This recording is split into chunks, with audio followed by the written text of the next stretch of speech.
Just doing a few last minute things. Oh, I confused the shit out of myself with this setup. Okay, let's see.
Okay, Sebek should be in there.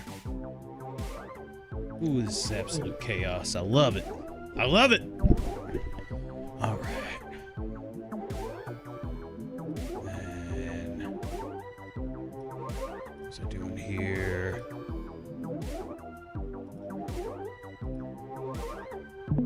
There we go.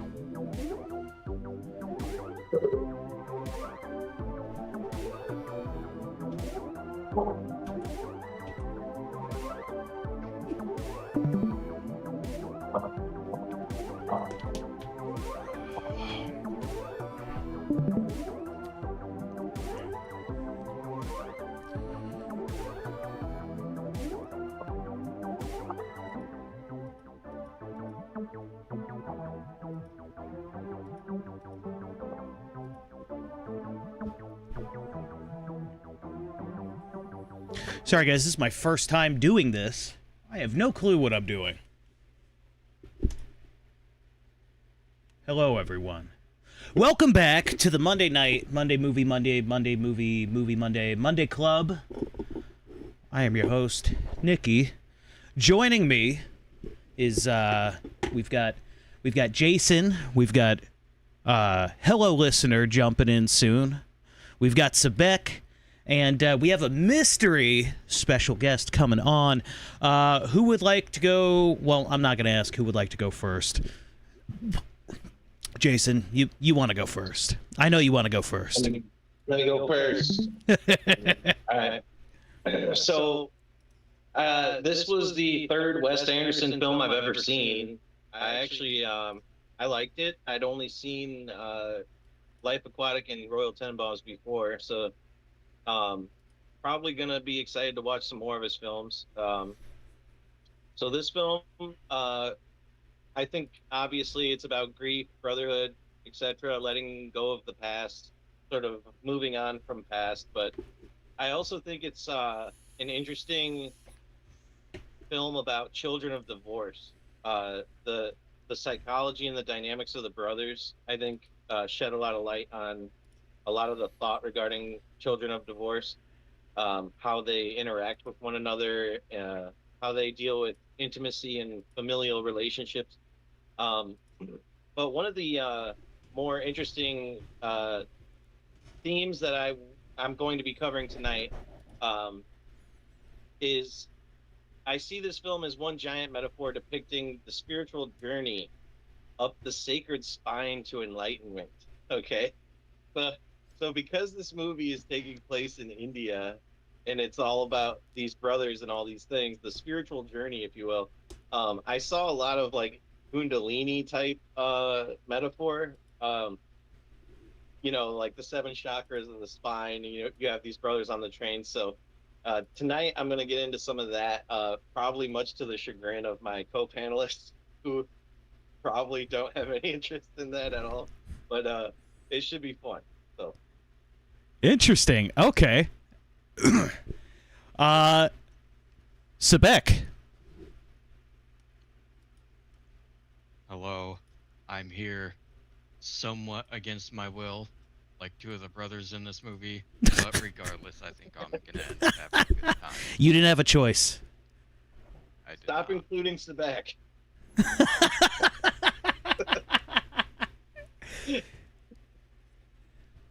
Okay. Hello? I think in this. Sorry. Sebek, go ahead. I think in this stream, I would like to point out some of the interesting ways the director uses color to point out how some extra characters reflect on the main characters. Excellent. That is all. Okay. Cool. And then we've got Tony in the house. Hello, listener, everybody. Hi guys, it's I'm Tony, and I'm gonna talk about this movie. I didn't catch the intro, but I think what I'm supposed to do now is tell you my basic overall thing. Yes. Is that correct? I can see your face. Yeah, like a little opening statement. Yeah. This movie's stupid.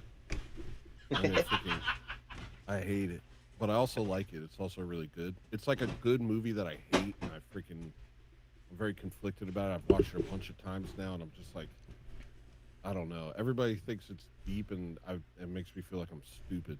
Everybody's making me feel real stupid because they're telling me that this movie's deep, and I don't get it. Fair enough. I'll go with mine. I didn't have anything typed out, but the movie of the week is The Darjeeling Limited. It's 2007 Wes Anderson film. At its surface level, it's about 3 brothers going on a spiritual journey 1 year after their father's death and trying to rebuild their relationship with each other. That's the movie at face value. In my opinion, I feel that the movie is actually it's all a masterminded plot by Francis. I mean, yeah, there's some accidental occurrences in there, like the death of the little Indian boy in the river, but everything to do with Big Boss with the $10. Thank you so much. I don't know why that effect was duplicated. Everything to do with India and a spiritual journey is set up as a distraction by Francis, the oldest brother, to get closer to Jack and Peter, who he knows he knows them better than they want him to know them. And it's all a setup so they can reach closure and healing from their father's death and their worthless mother's abandonment. Francis is the mastermind of most of this, and yeah, and we're just waiting on. Oh, did our mystery celebrity guest get here? Is he in? Yeah, I'm here. Oh, here we go. Ladies and gentlemen, everybody, Andrew Wilson from The Crucible. What? Oh gosh. Oh gosh. Oh gosh. I can't escape this. The thing is this. The train is symbolic of what exactly? Sniz? Define symbolic. Define train.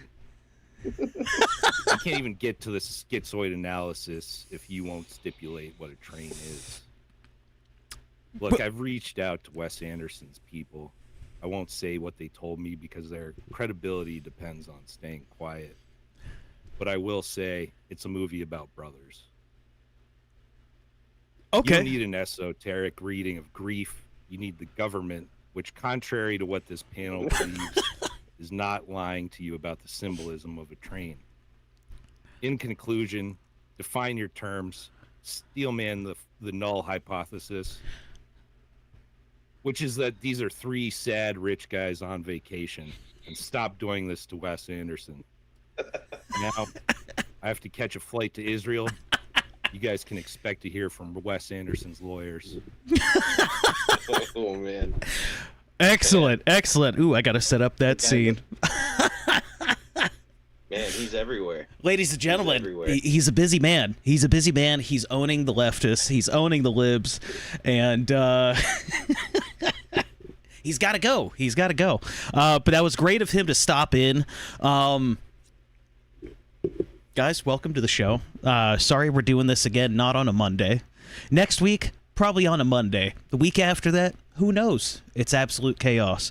My life is a chaotic hell. Anyways,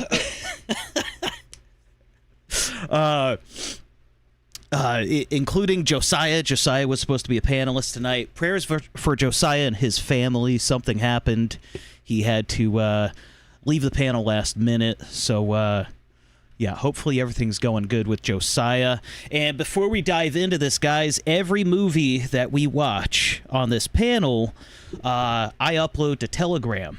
So if you want to be part of the movie club and keep up to date with, you know, the current movie of discussion, download Telegram, and the URL is t.me/Monday Night Movie Club. If one of my mods could post that, my only mod, Suzanne, post that. Come on, be a dear. Thank you. Suzanne, what the hell, Suzanne? Yeah. What the heck? Yeah, what the heck? Unreal. Oh, wrong one. There we go. I got all my buttons mixed up and everything. Yeah, this was all... She's the Dennis Rodman of mods.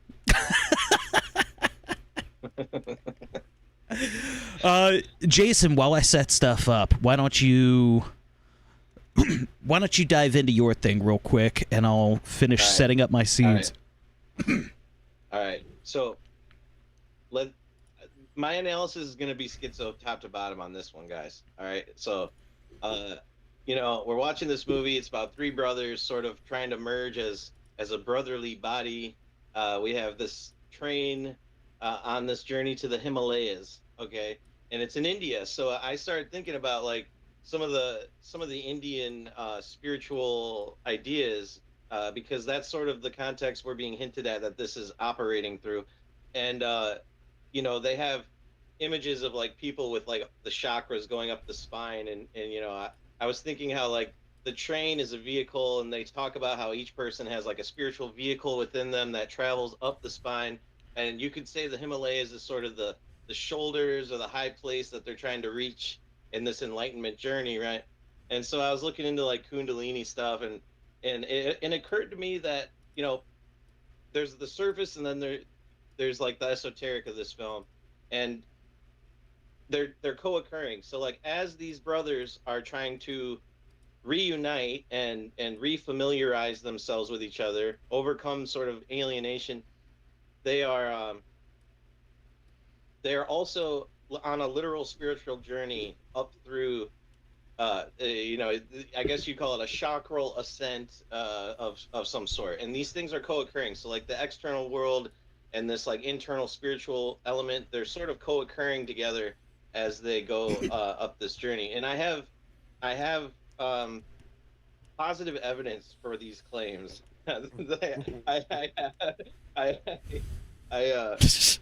So, you know, the three brothers as three aspects of one soul, if you will, because they're family, they're brothers, they're from the same mother and father, so they share the family soul, but they're distinct brothers.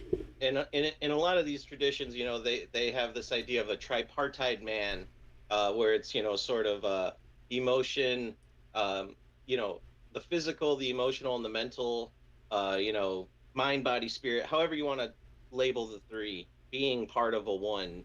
And I was seeing interesting things in this movie. For example, our first introduction to the brothers. So this is the law of first mention. In literature and film, the law of first mention is very important, because the first time something is mentioned or encountered or seen, that is supposed to be the most revelatory and important introduction to something. So there's more weight in our initial experience with something. And so in this movie, we have three brothers, Peter, Jack, and Francis.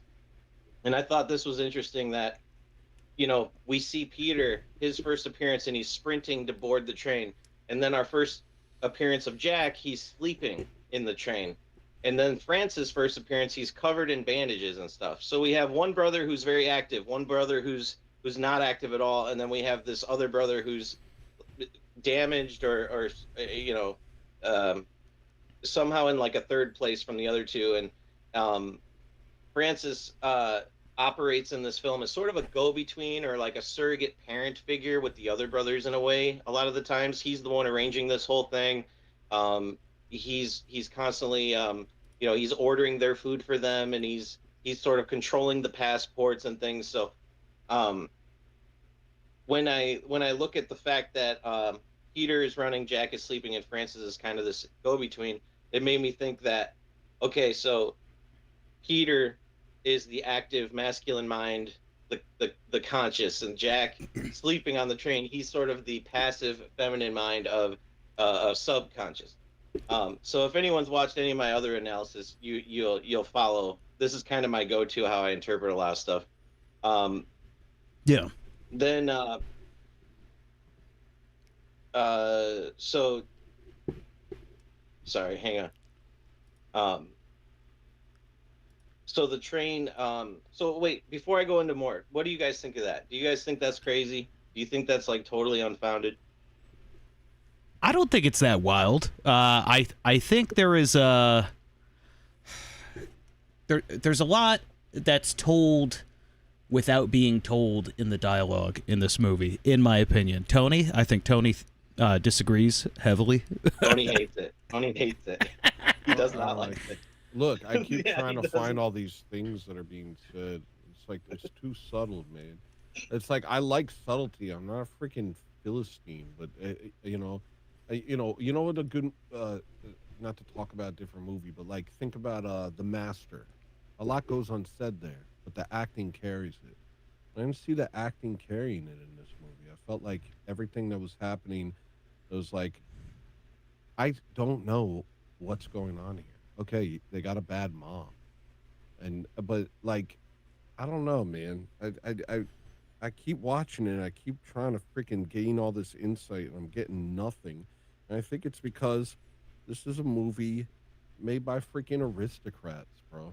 There is no deeper truth. There is no deeper element to it. You know. Now I'm wondering, It's about- do you find that with all of Wes Anderson's movies, or mostly just this one?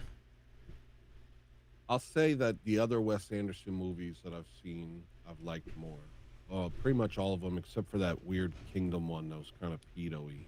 Oh yeah, Uh, that was What was that? Moonrise was great. Kingdom. Moonrise Kingdom. I didn't like that. But the other ones like I liked Fantastic Mr. Fox. You know, it doesn't have to be some overt, deeper message or anything like that. I'm looking at these people and I'm looking for something and I'm just not finding it. No matter how much I watch it, I'm just seeing, I'm like, why? Like, I like watching this movie.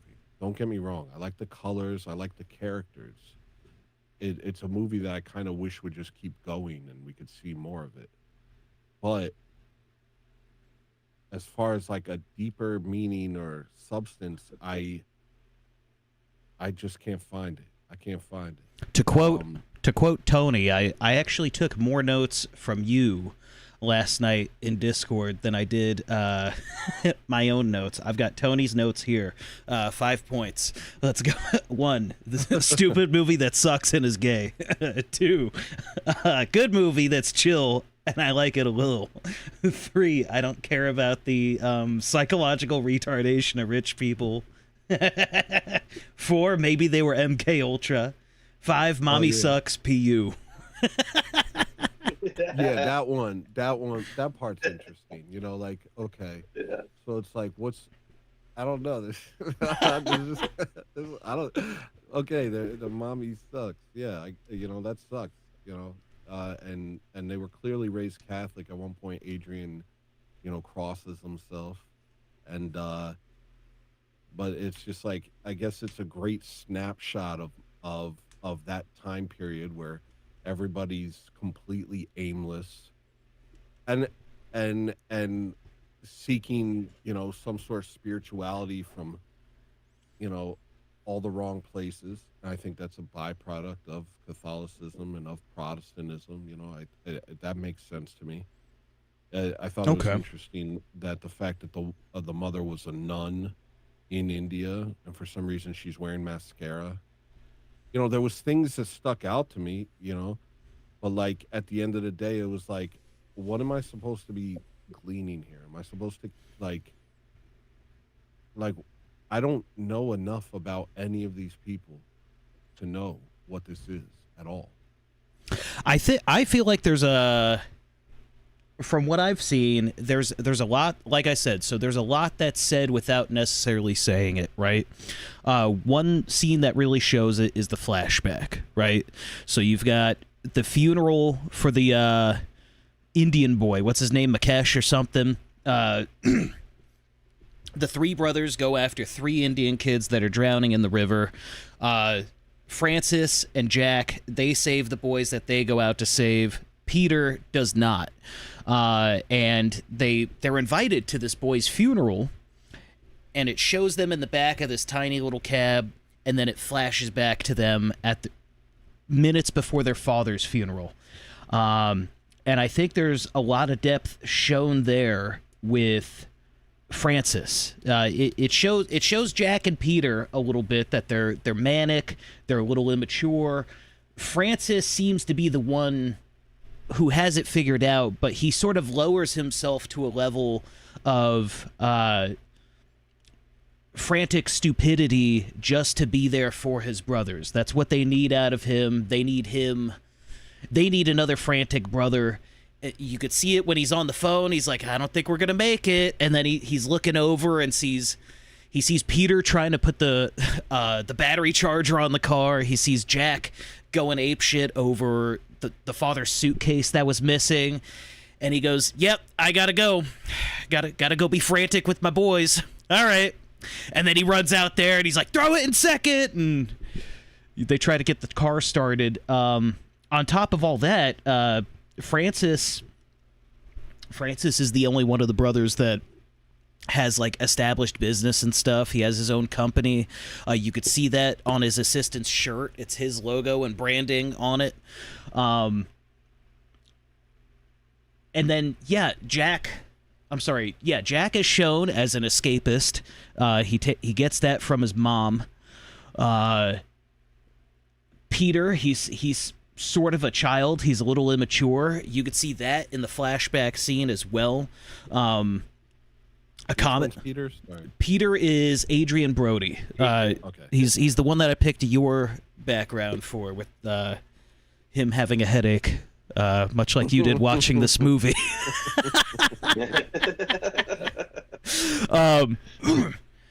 But you could see Peter. He's a little childlike, and he goes to his wife for comfort. He moves to the other seat and has his wife's arm around him to comfort him, and then he starts going through this manic episode trying to get the car last minute, which is not important at all for going to their funeral, their dad's funeral. But I think that scene alone shows a lot of depth in each character and who they are. It's sort of that's what I mean by it's telling who they are without necessarily telling, just how they handle this stressful situation. Francis is structured, he's orderly, he could come up with a plan real quick, and then the other two are just aimless retards that can't get over their grief.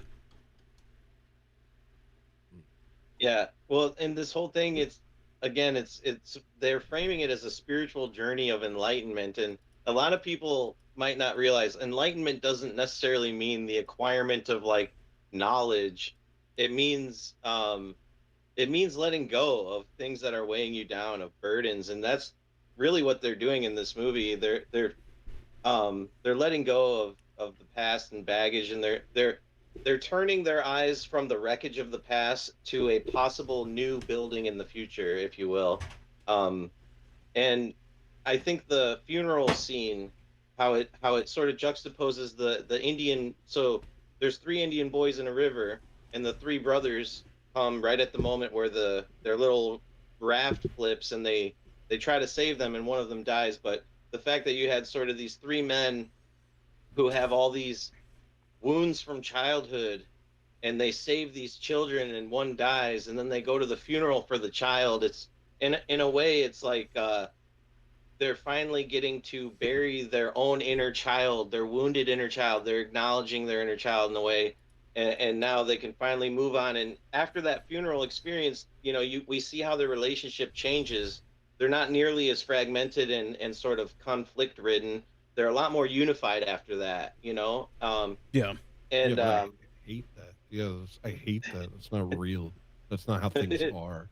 This is just like Well- rich people getting over their crap, and it's just like, no, trauma freaking lasts your whole life, bro. yeah, Like these things don't just get resolved in some freaking metaphor in a mud country, bro. Like it's so I freaking hate this crap.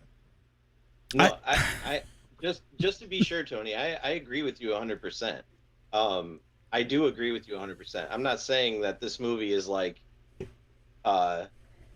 has the secrets to reality or anything. I'm just like, No, I know, just I know. I'm just Yeah, saying it makes me. It's like I don't know, bro. I get what you're saying. It's like they went to a funeral, and now they were able to resolve their funeral. And oh my gosh, bro. Like I can't. I don't know why it's so like. Well- I just watched the whole thing and I'm like, and then what, bro? And then what? Like I've been to India, bro. And this was never one of my criticisms of the movie, by the way. I've been to India.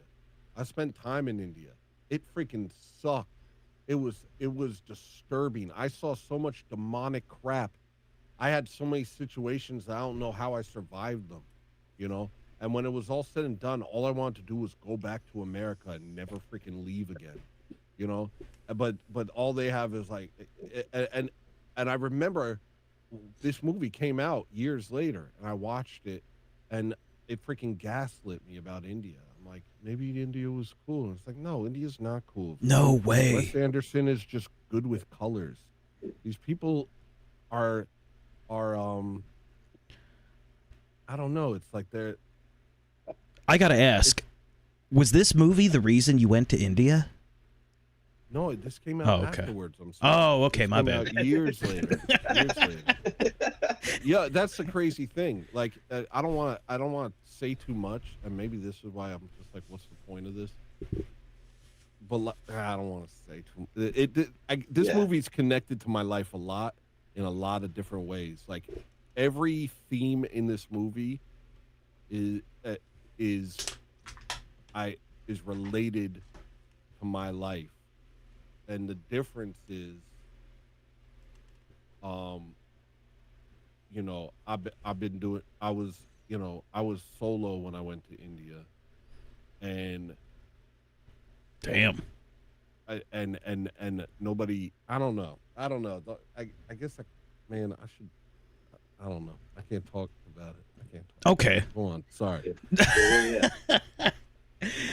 No, Well, it's yeah. yeah. Go ahead. No, I was gonna say, you can see through this film because you had an experience somewhat like this, and that's not how it went. And so it's like, yeah, And the Indian chick had ringworm, dude. Did you guys catch that? The Oh. Indian chick that homie slept with, she had freaking ringworm, bro. I didn't catch that. I wasn't looking that closely Yeah, at her. bro, she had ringworm. I think on her arm or on her leg. yeah. Ew. No, that's like one of those Yeah. Indian dot things, but she had one on her. No. She had ringworm, bro. I'm telling you, watch it back. She had ringworm, bro. Look, I think what's funny with this movie is it sort of sells this unrealistic image of what India is, and it came out before the world really knew what India was. And if the world still doesn't know what India is, you're not paying attention to the many thousands of videos that are online of what this country really is. But even with the romanticized idea of India, I don't think the brothers actually like this place. And I think it's sort of seen when Francis gets his shoe stolen from the shoe shiner, and they're walking down an alleyway, and they turn around, and they're like, those Indian people are laughing at us. And he goes, these people are beautiful. I love this place. I love this beautiful country. And they're just trying to, like, lie. Like, you can even see Peter towards the end of the movie. He's like, yeah, this country has, I'll never forget the way it smells. It's spicy. Yeah. They're in denial, bro. Yeah, they're coping. They're in denial for sure. Yeah. In that, oh, go ahead, go ahead. No. Okay, go. okay. So real quick, on that scene where the kid's laughing at them, that's when Francis he reaches in his pocket, he's like, "Oh, I have these peacock feathers," and he's explaining this little like ceremonial prayer type thing they're gonna do with these peacock feathers, but he realizes he forgot them. And Jack, he sees a bunch of kids playing, and he says, uh, you know, they're playing cricket with a tennis ball. And that line might seem like just, yeah, he's just observing that they're playing cricket with a tennis ball. But in my understanding of that scene, I was noticing how all through the film, we always see how amongst the three, there's always like two hiding something from the third, or one brother who try to control the other two, or two of them are at odds with the third. Like there's all this sort of inner dynamic going on where there's two on one and stuff. And so I looked up cricket and like, because I don't know anything about cricket, and apparently there's three wooden stakes called wickets on each end of the field. So tennis is a 1v1 back and forth. There's a volley there, and so the brothers' interrelational dynamics are precisely represented by the children playing cricket with a tennis ball. It's lopsided volleys between them. They're playing the game of brotherhood with the wrong rules, with the wrong equipment, if you will. Right. So I thought, there's a lot of very subtle, interesting stuff like that in this movie that sort of kept bringing me back to sort of my core interpretation of like these three brothers as one unit on this journey type deal. But yeah, I just wanted to share that since you brought up that scene, Nick. Yeah, that's another good example of probably good symbolism in this, and to join in with that is the peacock feather ritual sort of thing. The peacock feather thing. They end up the two brothers lose their peacock feathers. Well, one of them does it right. One of them lets it blow in the wind, and then they hang on to one feather. And then again, you've got three, and you've got one, and yeah, I thought that I thought your idea was pretty interesting on that. Yeah. And there's a couple more things that speak to that too. Like their first meal together on the train. Francis, he's like reading the menu, and he's kind of like, oh, the chicken, you'd like the chicken, and oh, the fish, oh, Peter, you should have the fish, like, because he knows his brother's taste, and he's sort of being a mom about it. He's like, right. It's like when a mom orders for their kids at a restaurant, right? And I thought it was interesting because chicken, fish, and lamb were the three dishes. Right. Chickens are birds, fish is fish, and lamb is a land animal. So we have sort of the air, water, land dichotomy, the three levels of an environment, and we have these three different brothers representing three aspects of like a shared experience. And then after he orders the three primary dishes, he says 3 soups. And I thought it was interesting because soup, the base of most soups is broth. Brothers. Okay, we got the broth. We got three brothers. And a soup, think of like a psychological soup. Or a spiritual soup, several distinct ingredients made into one unified dish, So we have these three brothers as like a unit, right? A coherent unit. And so that's the type of stuff my mind catches when I'm watching movies like this. Like when there's not a lot of like richness in the surface of a movie, my mind I can't help myself. I start to try to analyze like lines of dialogue, references, things like that. And so eating meals together, nourishment, fulfillment, intimate, it's intimate to eat with people. And so and we see how they're like really uncomfortable about being intimate with each other. They're kind of nitpicky on each other, and that goes back to my theory about the children of divorce thing, because like, yeah, the fragmentation of a family really causes a lot of alienation, and it makes it hard for you to be emotionally available and intimate and honest and trustworthy because of the hurt that you experienced from being that in the past, right? So like they sort of have, they're putting up smoke screens, and this ties into their smoking. They're always smoking. They're putting up like a smoke screen amongst each other, like, Interesting. I'm here with you, but there's kind of a layer. There's a veil I'm keeping up, right? There's a part of me Yeah. I'm not gonna show you, even knowing you're my brother. I'm still not gonna show you all of me because, Yes. there's risk there. There's a constant And- there's a constant trying to get back to that comfort zone whenever they get on the train. Yes. Francis, there's an awkward silence, and Francis goes, "Boys, let's go get a drink and smoke a cigarette." And Yes. yeah, the drink, obviously, it's the comfort of being around each other, and Yeah. the smoke, it's the veil, it's the smoke screen. Yeah, and alcohol inhibitions. They're very inhibited around each other, and alcohol is sort of a social lubricant that allows for inhibitions to sort of lower, right? So, yeah, I think it's no mistake that it's alcohol and cigarettes. I think it's no mistake. Some of these obscure details, I don't think are just, let's just have them order chicken, fish, and lamb. Let's just, I think these things do have probably a creative meaning behind them. That's why I like to dig into it. It's good stuff. Sebek, the panelist that I forced to be on here at gunpoint last minute. Any comment, brother? No. All right. Moving on. I think this movie was hilarious. I'll keep it let's move into a little less deep analysis, and then we can go back into the deep. I thought the dialogue was hilarious. I thought the movie was pretty damn funny in a lot of scenes. Wes Anderson is really good for subtle comedy. I think his use of profanity in his script writing is very strategic, and it always stands out, but also just the way their dialogue works. For my notes, I wrote down one quote at work, which I thought was hilarious. They meet, so Francis, he's organizing the trip, and his assistant, I forget his name. Jason, do you remember his name? Brendan, I think, or Brendan. He says, "My assistant is here with a laminator and a printer, and he will never be seen on this trip." He's revealed like 20 minutes into the movie. He's immediately caught. And they see Brandon. Actually, he's you see him before you see Owen Wilson. That's true. Yep, In the cramped right. car, Yes, he's kind of like huddled into one of the.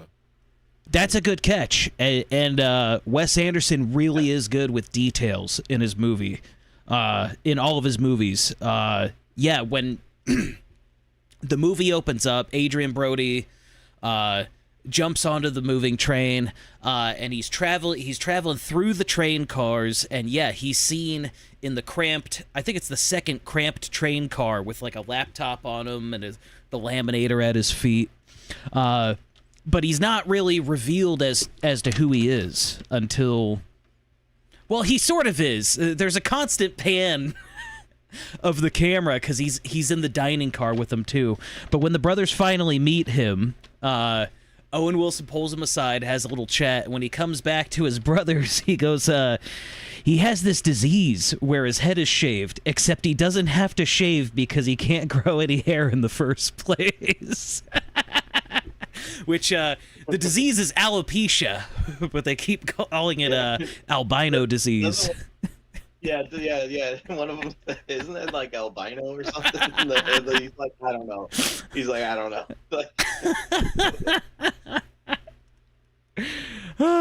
It's kind of funny too. He says, "Hey, don't bring it up to him. It'll probably really upset him." And then he's the first one to go like, "Why are you so bald?" And he goes, "Was I mean to Brendan? Oh man."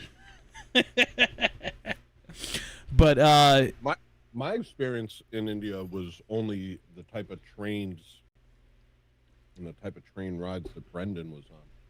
I never experienced these beautiful little like cars where you have all this, space, and yeah, I was like stacked on top of a bunch of Indians. you're telling me you didn't have like You mean five like pieces a of first world train. You didn't have 5 pieces of Louis Vuitton luggage in a nice private train car suite with wallpaper and savory snacks? No, I wish I did. That would have been probably nicer. But my experience was like I would go to a town and all of a sudden there'd be a bunch of people with like boils all over their faces and they would say stuff about Satan to me, and I would get cornered by people chanting the mark of the beast at me, and I would get chased by people on motorcycles and dogs. My volume is still low. I turned it up. Oh, geez. Hold on. I'm going to boost the volume again. Give me 1 sec. Hey, Tony, everything you said can from the start of the show to now, can you just repeat literally everything? Yeah, here I go. It was really good movie. Lot of symbolism, subtle, thoughtful, well made. Wes Anderson.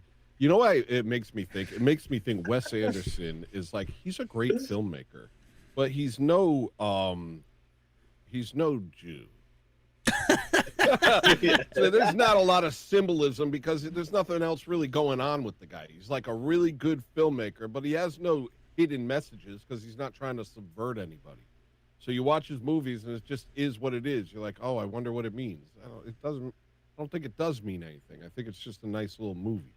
Okay, so that's a fair assessment. There isn't deep symbolism in your view of it, right? There isn't deep symbolism, but there also isn't some sort of manipulation tactic either. This just sort of is a movie that is.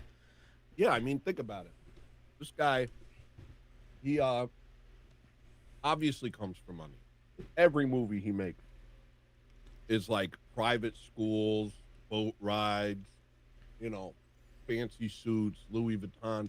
This guy clearly comes from money. He's probably operating in the same circles as like rich Jewish producers and stuff like that. And he loves film. So he's making films. And like many people in our generation, we are none the wiser into the tactics and subversion being employed in these films. And so he just gets really good at making films, not really thinking that, not really looking too deep at it. He writes good stories. He makes good films. His cinematography is excellent. His use of color is incredible. And most of his films are just wonderful to watch. Okay. But as far as like something deeper, I don't know if I've ever seen anything actually deep going on. So I'm glad you brought up the use of color in his films. Josiah left me some very extensive notes. I asked for talking points, and he sent me several paragraphs instead of bullet points. But a lot of them are on, he wanted to bring up the use of color in this movie. And as you said, Wes Anderson is known for incredible color palettes, incredible color choices. Do you guys think that color sort of subtly told a story behind this as well, or at least helped illustrate the story in terms of what colors were used in certain scenes? I do. Yeah? Yeah, I do. Well, All right. say more about that. Nope, that's it. Moving on. I'll give an example. Right? So All right. when blue and yellow are the most prominent colors in this movie. The exact shades, I don't know. I'm not a color palette guy. I'm partially colorblind, but I know how to differentiate the base colors.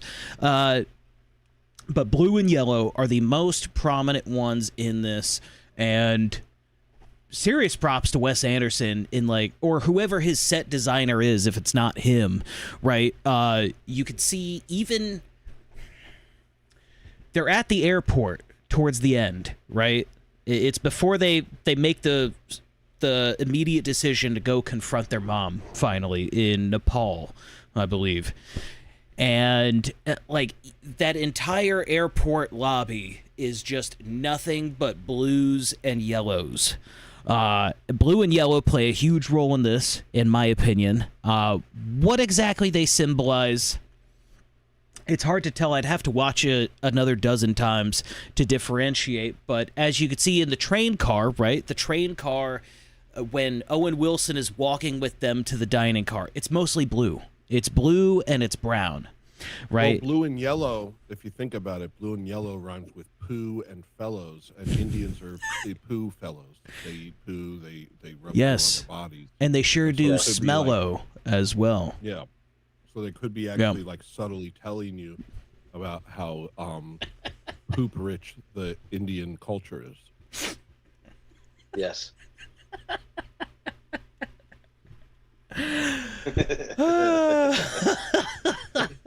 Oh, sorry. I'll keep Tony off cam while he's snacking. Are you a self-conscious snacker on camera? Savory I just snacker. don't want to. No, I'm sorry. I haven't eaten at all today. I've been. You get a good savory snack in? Yeah. Oh my gosh, that's so yummy. I'm having such a yummy experience over here. Jason, how do you think color played a Okay, role so, in the yeah. storytelling? Colors. All right, so as an artist, colors are just cool. I like to see color combinations that I think are cool. But when you look into color interpretations in, like advertising or fast food is a good example. A lot of fast food places implement specific color schemes. A little less nowadays because everything's just gray brutalism now.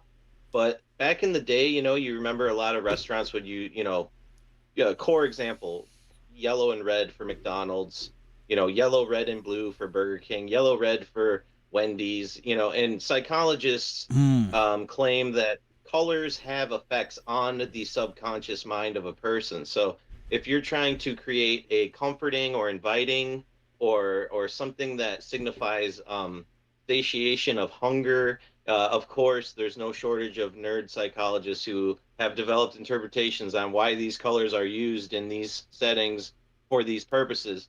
So I was doing some research on the colors. Blue and yellow, absolutely the dominant colors in this movie. The train, the settings, the clothings, almost everything's blue and yellow, or some shade or hue of blue and yellow. And brown. With touches of green.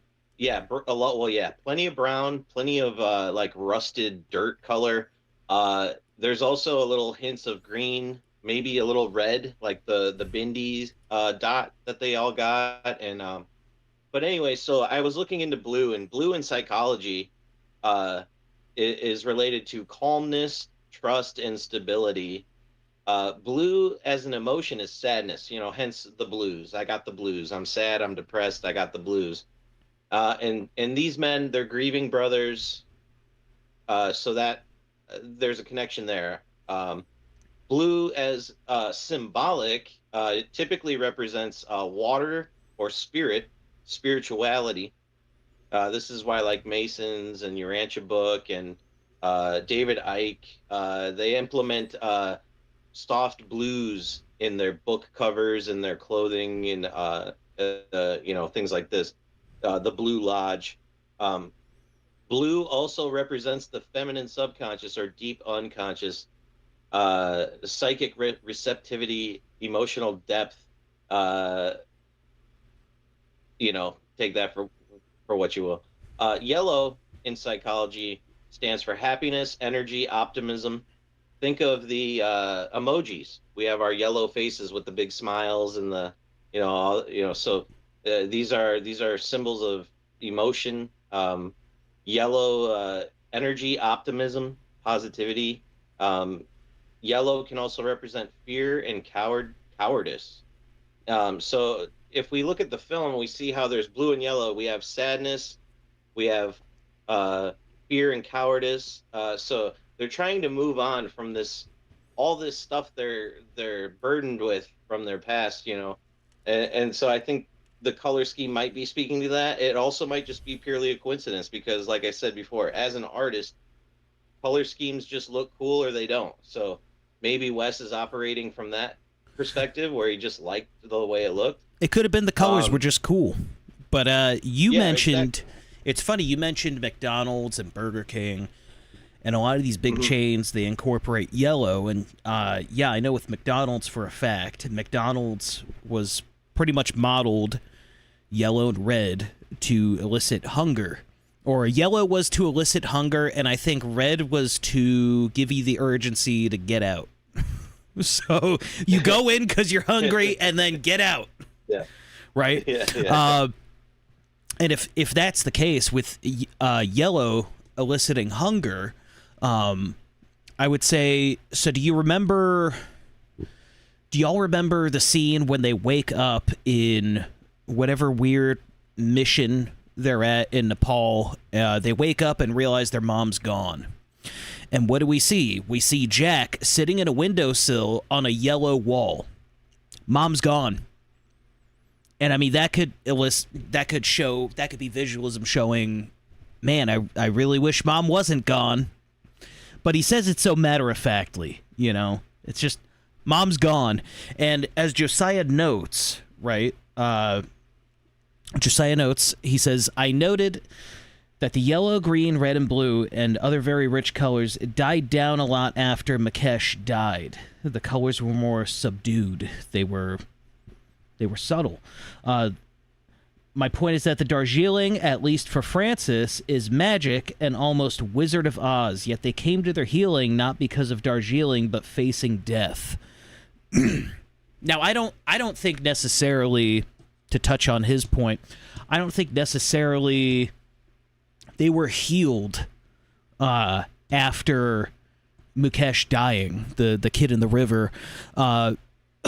But I think it jolted them out of whatever funk they were in and brought them closer for sure. But as you could see, and this is another point he wanted to bring up, was Owen Wilson, his character Francis. He's constantly saying things in this movie that go unanswered. He's making statements. This one is answered though, right? After Mukesh is rescued, they're all in the bathroom together. One's trimming his beard. Jack's trimming his beard.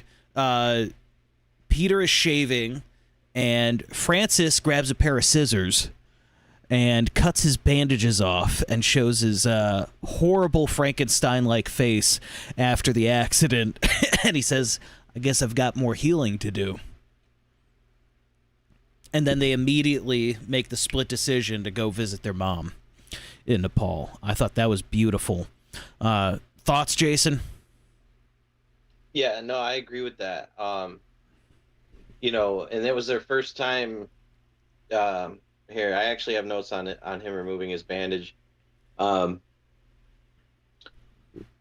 know, Peter says to him, "Those scars will give you some character," and I thought that was true. I mean, that's just undeniably true. But the external wounds are sort of sourced in his internal wounds. Why he did his suicidal vehicular crash attempt, you know, because the reason he is bandaged is because he was riding his motorcycle too fast and he crashed into a hill and he was catapulted and Right. So, you know, part of me thinks in his grieving and his loneliness, being alienated from everyone, he took a stab at himself, right? And he survived it. And when he even told his brothers, when he came to and he was laying there, he said, "I wish my brothers were here." Not, "I wish my mom and dad were here." That's what most people would say. "I wish my mom and dad were here." Right. But he says, "I wish my brothers were here." And then he orchestrates this whole Indian train trip, right? Under the covert that, oh no, this is our spiritual journey. But he knew the whole time, it's because I'm trying to get back to mom.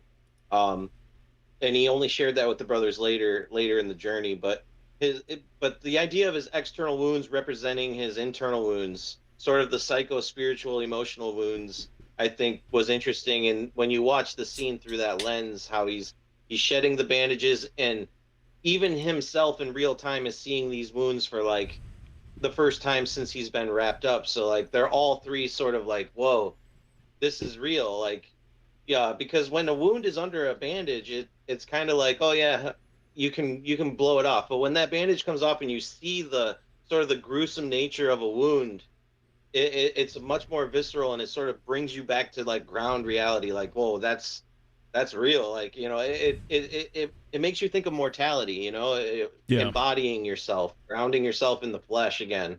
Like, Well, I think a lot of us probably have experienced, like, when you're deathly ill or very injured, you start to look at life differently, because it's like, oh man, no, I am mortal. I death is real. You know what I mean? Because we get so Yeah. caught up in our day-to-day lives, we forget death is a real thing.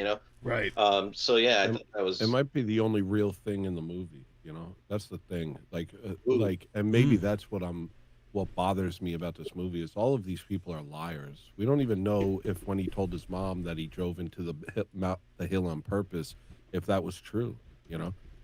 Because all Yes. of the things these people say to each other, they're constantly lying, and so you don't actually know what's real. And I think that's kind of what bothers.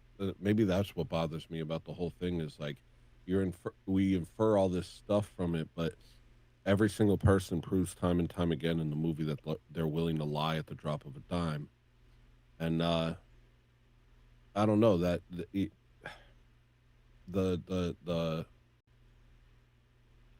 yeah, I would say that's probably the only real scene in the movie. Like you would talk about, like there's scenes that stick out. There's scenes like when they're all four sitting there and looking at each other, and you're trying to glean something from that. You're like, oh, maybe we can say something without words, and everybody's just got this blank face, and the mother just looks like a straight up demon. Yeah. And okay, so you get that. That's what made me think it was MK Ultra, because it was almost like maybe there is a story here. Maybe this mother genuinely doesn't care about these children. They're just like a freaking, you know, they're just children that were used or something. Probably not. It's probably not that at all, actually. But there was just this element where it was so clear she did not care. She's smiling. They're all looking at her with this broken look in their face. Right. And the youngest is clearly angry. And the youngest wants the mother to know that he's angry because he purposely chooses songs for every situation. And when the mother comes over to him, he plays "Don't Play With Me Because You're Playing With Fire." He makes sure that she hears that. He tries to set the mood. And so I don't know. That's the only, I'd say the only honesty was the mother's face with that freaking crude smile. Yeah. The fact that they cut off, when he cut off the face and they're all just kind of cut off the bandages and they're all in shock. And then the music that the youngest brother plays to kind of express how he's actually feeling. But Right. otherwise, they're constantly lying to each other, constantly hiding from each other. So what are we supposed to glean from any of it? The only other scene that really sticks out in my head is the opening scene when Adrian Brody does a double take looking at Bill Murray. And I like, why did he do a double take? And there's a lot of shots like that where all of a sudden, the second something seems like it's about to reveal something, it gets cut off. So he does the double take and it's immediately cut. Or when the youngest is having sex with the Indian girl with a ringworm, he makes this surprised face, and then all of a sudden it stops. Like, I guess we could infer what that was, but also I don't know. He found out she had ringworm. Yeah. He said, like- fungal infection. So Yeah. that was something that stuck out to me. There's this double take, where Adrian Brody looks at Bill Murray for a split second, and it makes you wonder what that was. And then also when he's standing on the train, he looks out, sees this man running and not making it, and he kind of almost smiles, Right. watching this man fail. And that made me wonder. That is, it is interesting. I noticed that too, and I really tried to interpret that opening scene, right? Like, what is he expressing with his face in that opening scene, right? Is he happy the guy didn't make it? Is he happy that he made it? Maybe the double take is sort of realizing, oh man, that's kind of shitty that I had that thought about this dumb jackass not making the train. You know, Yeah. I want to go back to two things, and it's the scene with the mother, the ending, right? the climax. When they were all looking at each other, doing the stupid let's express ourselves with just staring at each other creepily.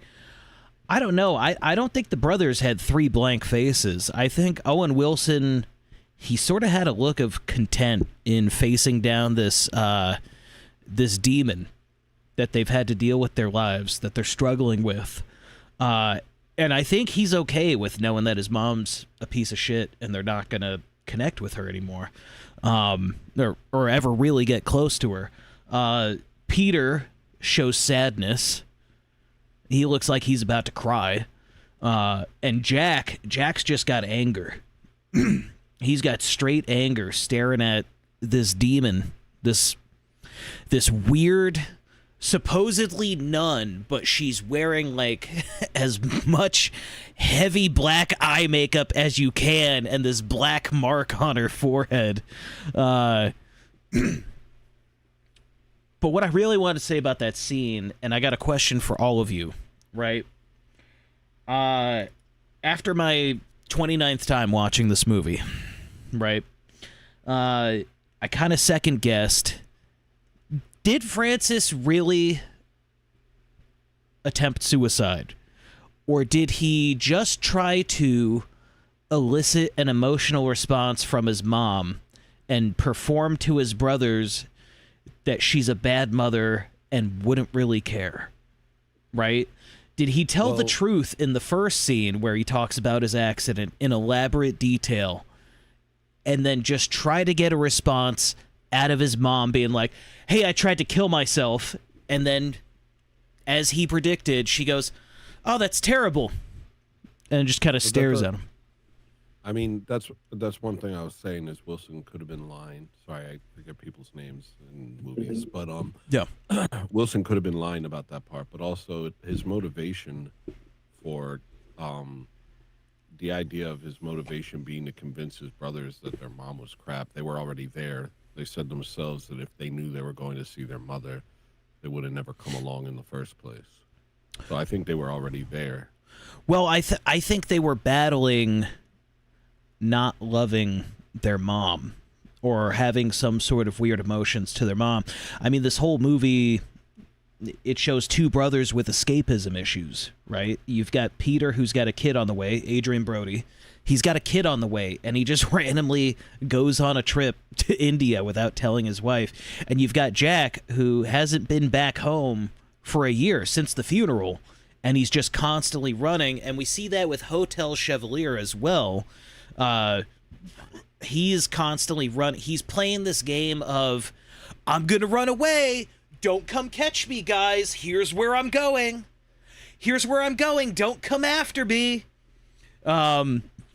But he wants to be pursued. He's it's like a hard to get, attention needing, please come chase after me sort of mentality he's in.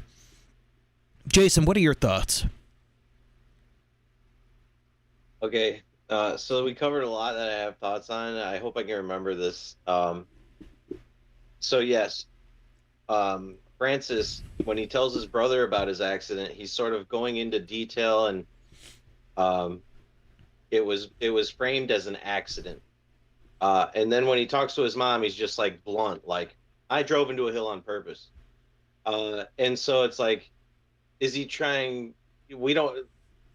There could be multiple reasons behind why he had the different story for each. Like, part of me thought maybe with his brothers, he's trying to be the cool older brother. Like, oh no, yeah, it was gnarly. There was glass in my face, and it was like, oh man. And then with his mom, he's just like, no, I tried to run into a hill. Like, maybe he's just trying to spare her the gory details.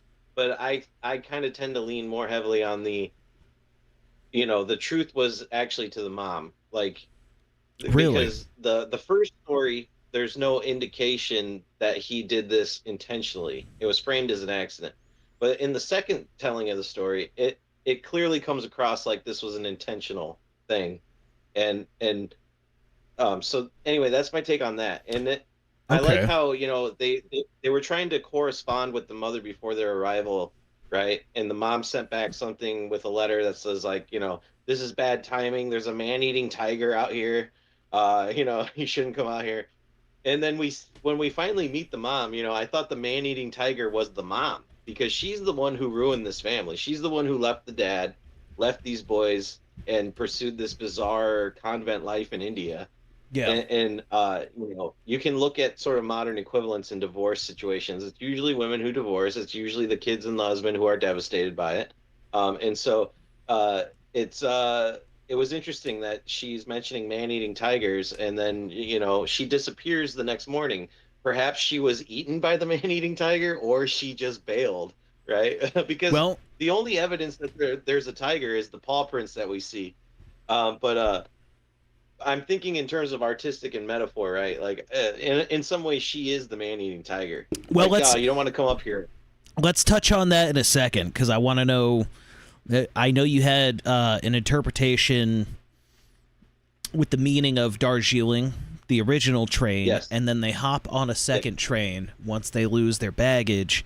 Sebek, Yeah. what do you think? I want to know. Do you think Francis was telling the truth in the beginning of the movie where he accidentally lost control of his bike or his car? Or was he telling the truth when he told his mom he attempted suicide? Or maybe both were lies. What do you think? Man, in a way, I kind of don't think it really matters either way. I think what really matters is that he had a very close brush with death, Mhm. and this kind of brought his mind back to his father's death, and then it brought his mind back to his brothers, I like that. back to his family.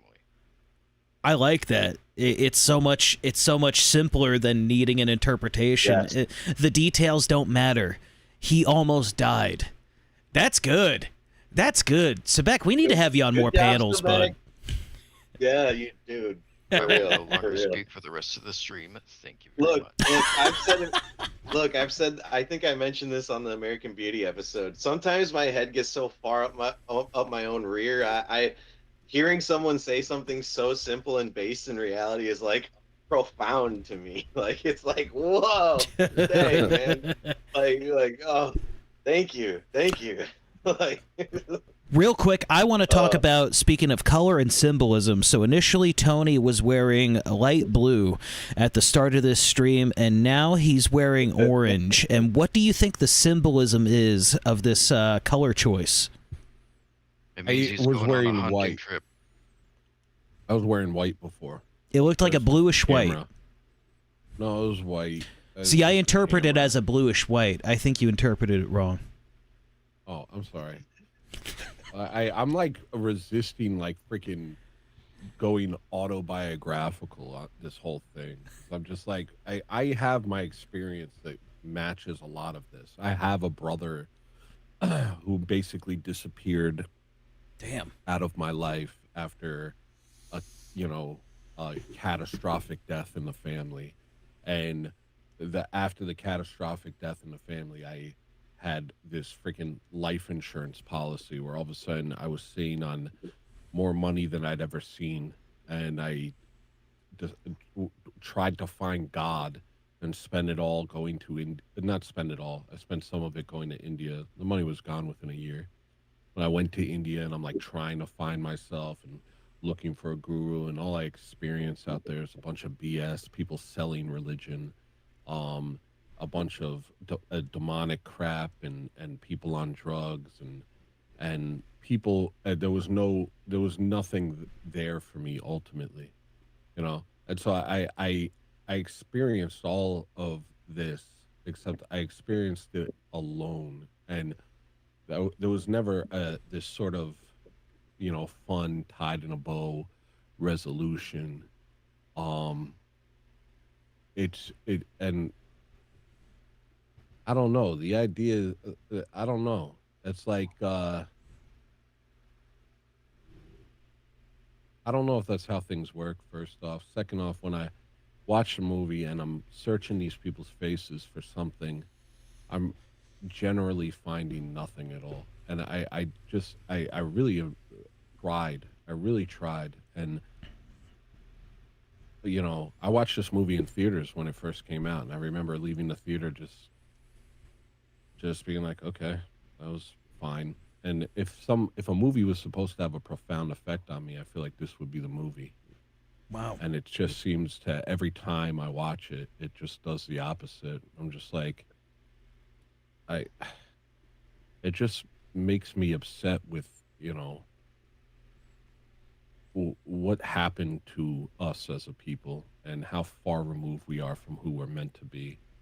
And the absolute selfishness portrayed in everything everybody does, and the need for some commodified, purchasable religion that they can get their spiritual hit in the same way that they're trying to get a hit off of some drug. I mean, these guys are intoxicated the entire movie.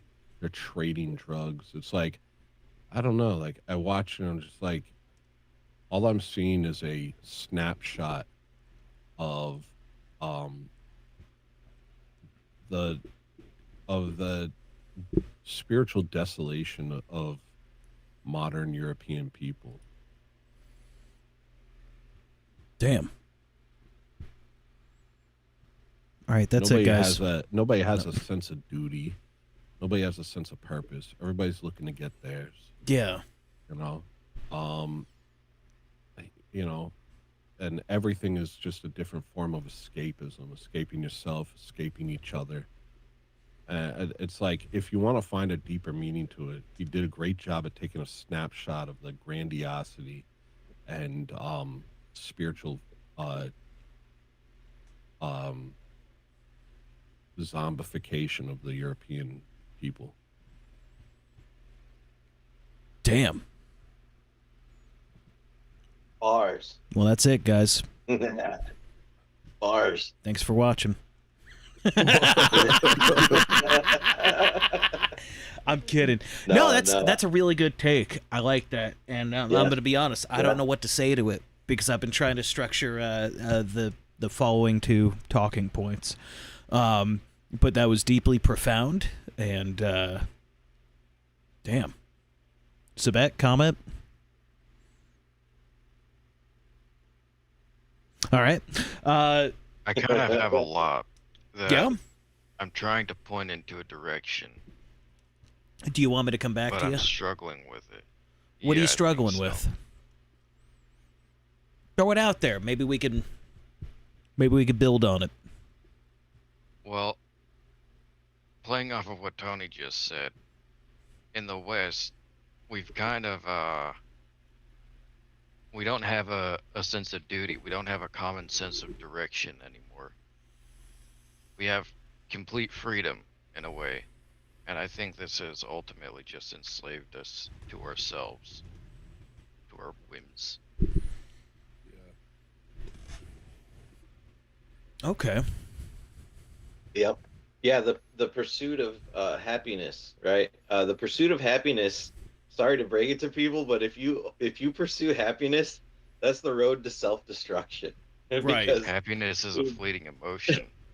you know, Yeah. yeah, it's a deceptive, fleeting emotion. Yeah, you should be pursuing joy. True joy. And Or at least some form of contentment. yeah. Damn. I'm gonna move it to a different talking point. So this doesn't seem so defeatist. Jason, Darjeeling Limited. What is Darjeeling? Okay. Real quick before I jump to that, can I just finish the blue plus yellow equals green? Yes. Green is nature, growth, renewal, health. It represents balance and safety and prosperity. And light green can be like youthfulness and spring and vitality. And I think of the ringworm lady. She is in light green, and Jack is unleashing his snake on the train, if you will. Uh, dual context there, because they actually did have a snake on the train that got loose. But the peacock feather. So the whole point I wanted to talk about those three colors is because it culminates in the peacock feather, which is blue, green, and yellow with a little black. And so you have these three brothers, these three colors uniting in a single moment or image on screen, if you will. And the thing about the peacock feather too is it looks like an iridescent eye. Like I'm sure everyone here has seen peacock feathers. They look like a crazy psychedelic eyeball or something. So this is just another thing that speaks to this Indian psychedelic third eye bindi stuff going on throughout this whole movie. So I thought that was interesting. But yeah, so on the Darjeeling Limited, when I first watched this movie, I'm like, what the heck is a Darjeeling? What does that even mean? And I learned from watching the movie that that's the name of the train they're on. So I looked up the word Darjeeling, and it stands for Land of the Thunderbolt or Land of the Vara. And so Vara is the Indian word for thunderbolt or diamond. And in their thought system, they view diamonds as symbolizing the true nature of reality that nothing can destroy. Like a diamond cuts through everything while remaining uncut, the Vara cuts through illusions and ignorance. It represents firmness of spirit, spiritual power, and an enlightened mind. And the Vara is the primary weapon of Indra, Vedic king, to strike down ignorance and cosmic chaos. So obviously fitting, they're sort of in this storm of grief and alienation and wish fulfillment in this foreign Indian trip. So they're kind of in this like storm of sorts, so the thunderbolt thing maybe, and bolts of lightning are often symbolizing enlightenment, or the light bulb in your mind, an idea or like something new, right? So I think that's why it's called the Darjeeling Limited and not like the Pajit trash train or something. But I thought it was interesting too that out of the whole movie, we have two primary vehicular references. We have the Darjeeling Limited, and then we have the Luftwaffe Automotive. The title of Jack's short story, but it's also the name of an actual automotive place that was servicing their father's car before he passed away. And Luftwaffe, I'm sure we're all familiar, German word for Air Force. And I thought it was interesting because, you think of those two words, Air Force. If you were to take them out of the conjunctive context and separate those words, forces of the air, that's another thing for spirit. In Hebrew and Greek, we have ruach and pneuma, which mean, air, power, spirits and powers of the air. And so I thought that was interesting that we're dealing with sort of Indian and European spiritual metaphors in the vehicular references combining with the Luftwaffe and the Darjeeling, and they're talking about storms and enlightenment and spiritual fortitude and air forces and all this stuff. So my mind was like kind of intrigued by that, and we're referencing vehicles, vessels, crafts, something that transports one from a place to another place, and these men, they're trying to go from a place of grief and alienation to a place of enlightenment or brotherhood, some type of sort of repaired newness. And I also thought it was interesting. This is kind of a side. I don't even know if this is relevant, but maybe it'll spark some ideas for somebody.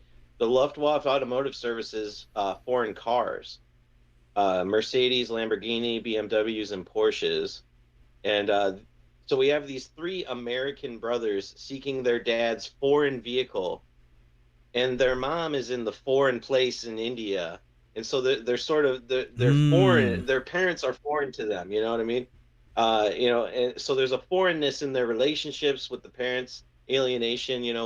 The childhood divorce thing again.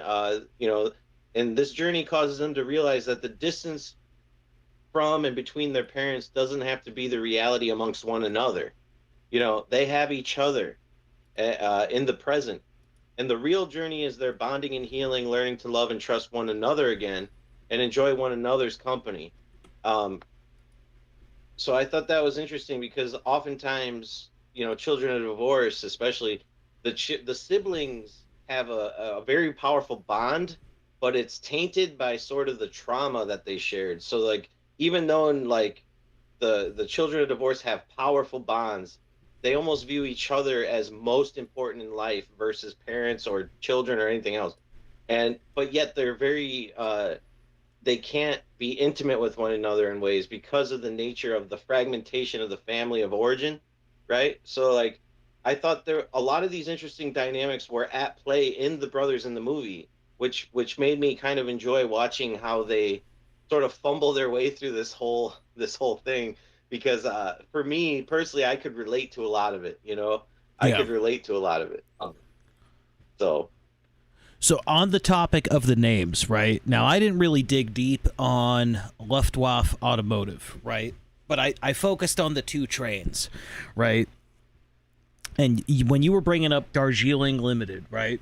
I noticed they're kicked off the train, and then they go see their mom after, right? Their mom says there's a man-eating tiger, right? So that's why I can't see you boys. There's a man-eating tiger, right? But they go and see her anyway, despite her excuses, despite how many man-eating tigers there have been throughout their life that stops their mom from being a mom to them, right? It doesn't matter if it's a man-eating tiger. She would have found any reason to not be a mom to these three boys. She would have found any reason to be like, no, I just don't want to see you, without saying, no, I don't want to see you, right? But notice they all seem content after mom disappears, right? This time they finally chase down mom, and she literally runs away from them. Again, no explanation to anyone. These people need me. That's why I can't be there for you. But now that her sons are there, she leaves anyway. She leaves the people that need her. And then they get on the second train. The train that ends the movie is the Bengal Lancer, symbolized with a tiger. They squashed the tiger. They squashed the mom's excuses. It's bullshit. Yeah. These are bullshit reasons. Yes. The truth is, mom just doesn't love us because she's a sociopath and she's incapable of loving us. yes, That's what I Yes, saw in yes. the movie. I thought it was so cool. Yeah, that both trains had different names, speaking to different aspects or phases in the overall journey. And I like how when they got kicked off that first train, right, they snuck a poisonous snake onto the train, and snakes historically and universally are used as symbols in spiritual and religious traditions, symbolizing, you know, spiritual energies or forces. You know, think of like the Egyptian caduceus, or the medical symbol, the rod of Asclepius, or serpent in Eden, the bronze snake in the Book of Numbers, Vedic depictions of deity with snakes on their heads or snakes in their hands. And so the snake being on the spiritual vehicle as it travels the train tracks to their destination, I thought was Yes. just further reinforcement of sort of my schizo chakra interpretation, right?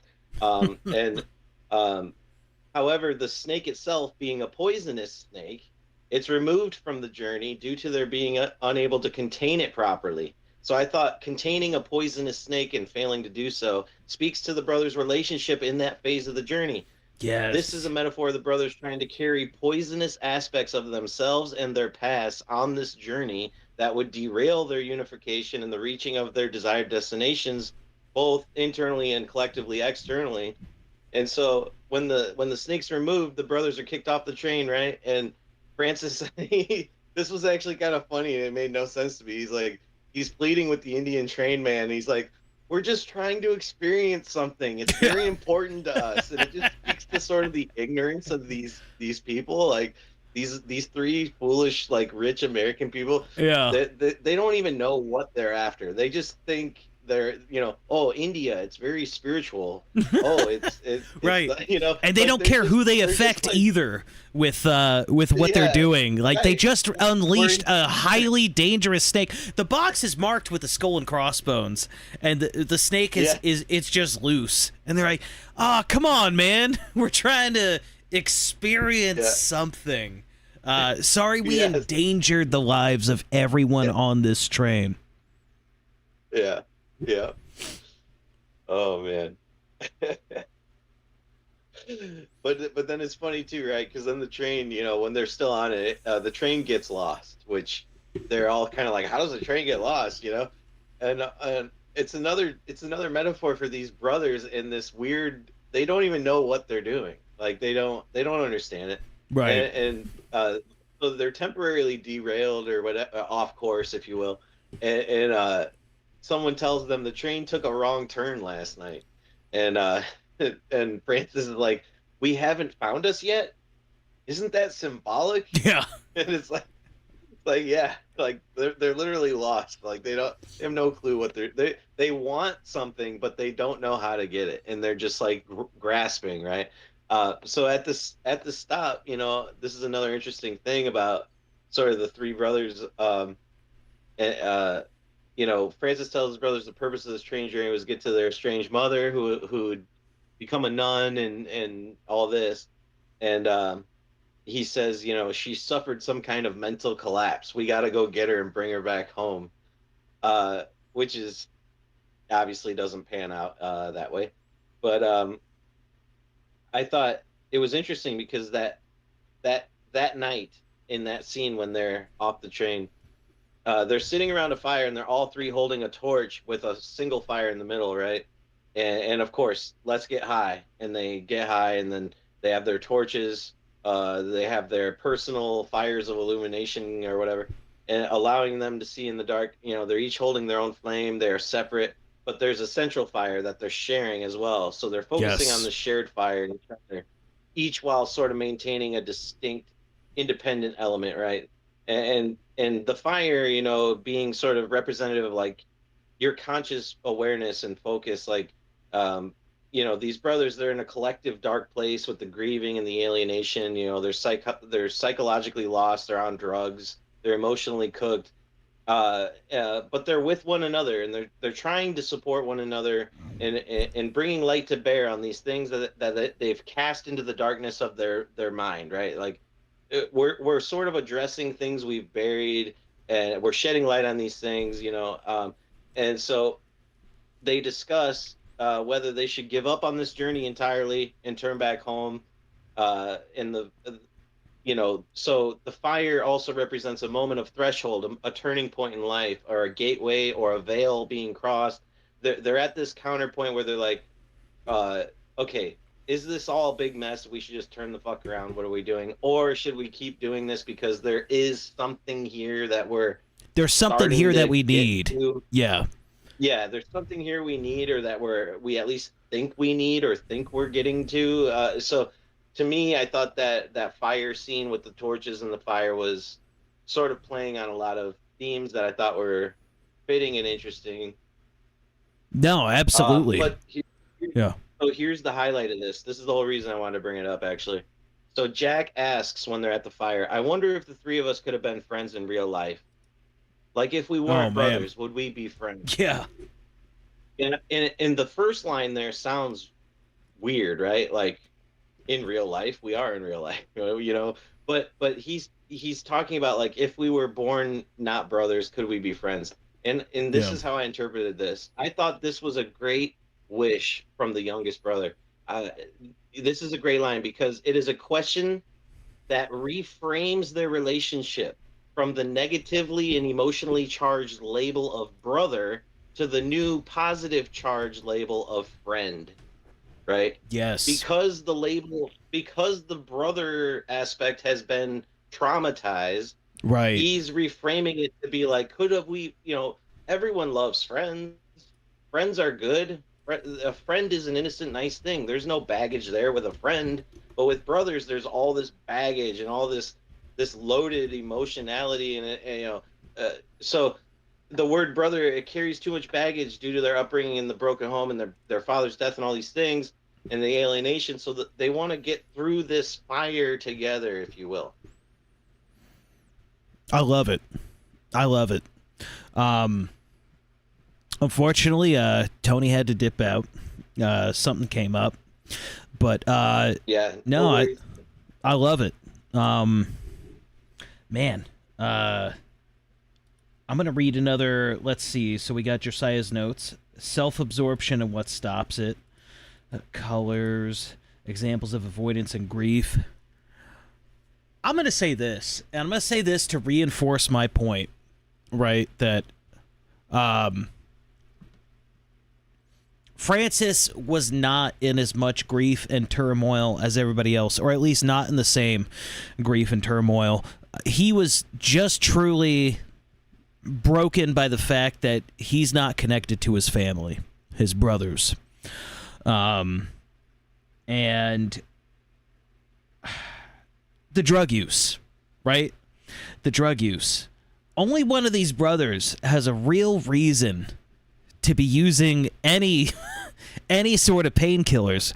The man was in an accident. He has a fractured ankle. He has a broken face. I think he said he had a broken rib too or something. I could be wrong. But Francis is in incredible physical pain, but he's still doing this journey, which a lot of it is on foot, to try to put his brothers back together. He's the only one with a real reason to be using drugs, and I don't think he is escaping. I don't think he's being an escapist by using the drugs. I think he's trying to connect with his brothers on their level. And another example of that is when they're running downhill after the train. They find where they're going, and the train horn blows, and they got to run down the sand dune to get back on the train. Jack's just chugging a bottle of cough syrup after he finds out we're going to see Mom. We're going to see Mom. It's time to down this bottle of cough syrup. And what does Francis say? Yeah, he said. Well, yeah, he says drinking cough syrup's a dumb way to get loaded. Yes. Yeah. But did you notice when they ran down that hill, they ran in like a snake pattern. They were like sort of serpentine. You know? Yeah. So I thought that was weird too. Like it's all speaking to sort of what I keep going back to this, the sort of the snake up the Kundalini spine idea, because like I said, this thing's in India. They're on a spiritual journey. Therefore, it would make sense that there are lots of subtle nods to sort of the Indian spiritual journey, right? Yes. That and a snake being a sexual reference as well. As you said, yeah. Jack unleashing his snake on the train. And it was the snake in his pants. But also, notice what happens with the train conductor who captures the snake. He didn't kill it. He tamed it. No. And we see that that great signature Wes Anderson shot, right? Where he does it in a lot of his movies. It's panning through the scenes, and it looks like train cars, but some of them are like bedrooms. One's a hotel room. One's a plane cabin, but it looks like it's shot to look like a train car. And you see Rita distraught, stressed, just absolutely, she's depressed. She doesn't want to be on this train, and she doesn't want to be with the conductor. But the conductor, he's tamed that snake. He's not jealous of Rita running off with American tourists anymore. He's tamed the snake. He's got the snake in the cage, and he's happy. He looks content for the only time in the movie when he's got that snake in the cage, in glass, and he sets it down. And he looks peaceful. It's the only time he looks peaceful in the movie. You know? Yes. Yeah. I don't know. I love this movie. Jason, if you had to give it a star rating, what would you give Darjeeling Limited?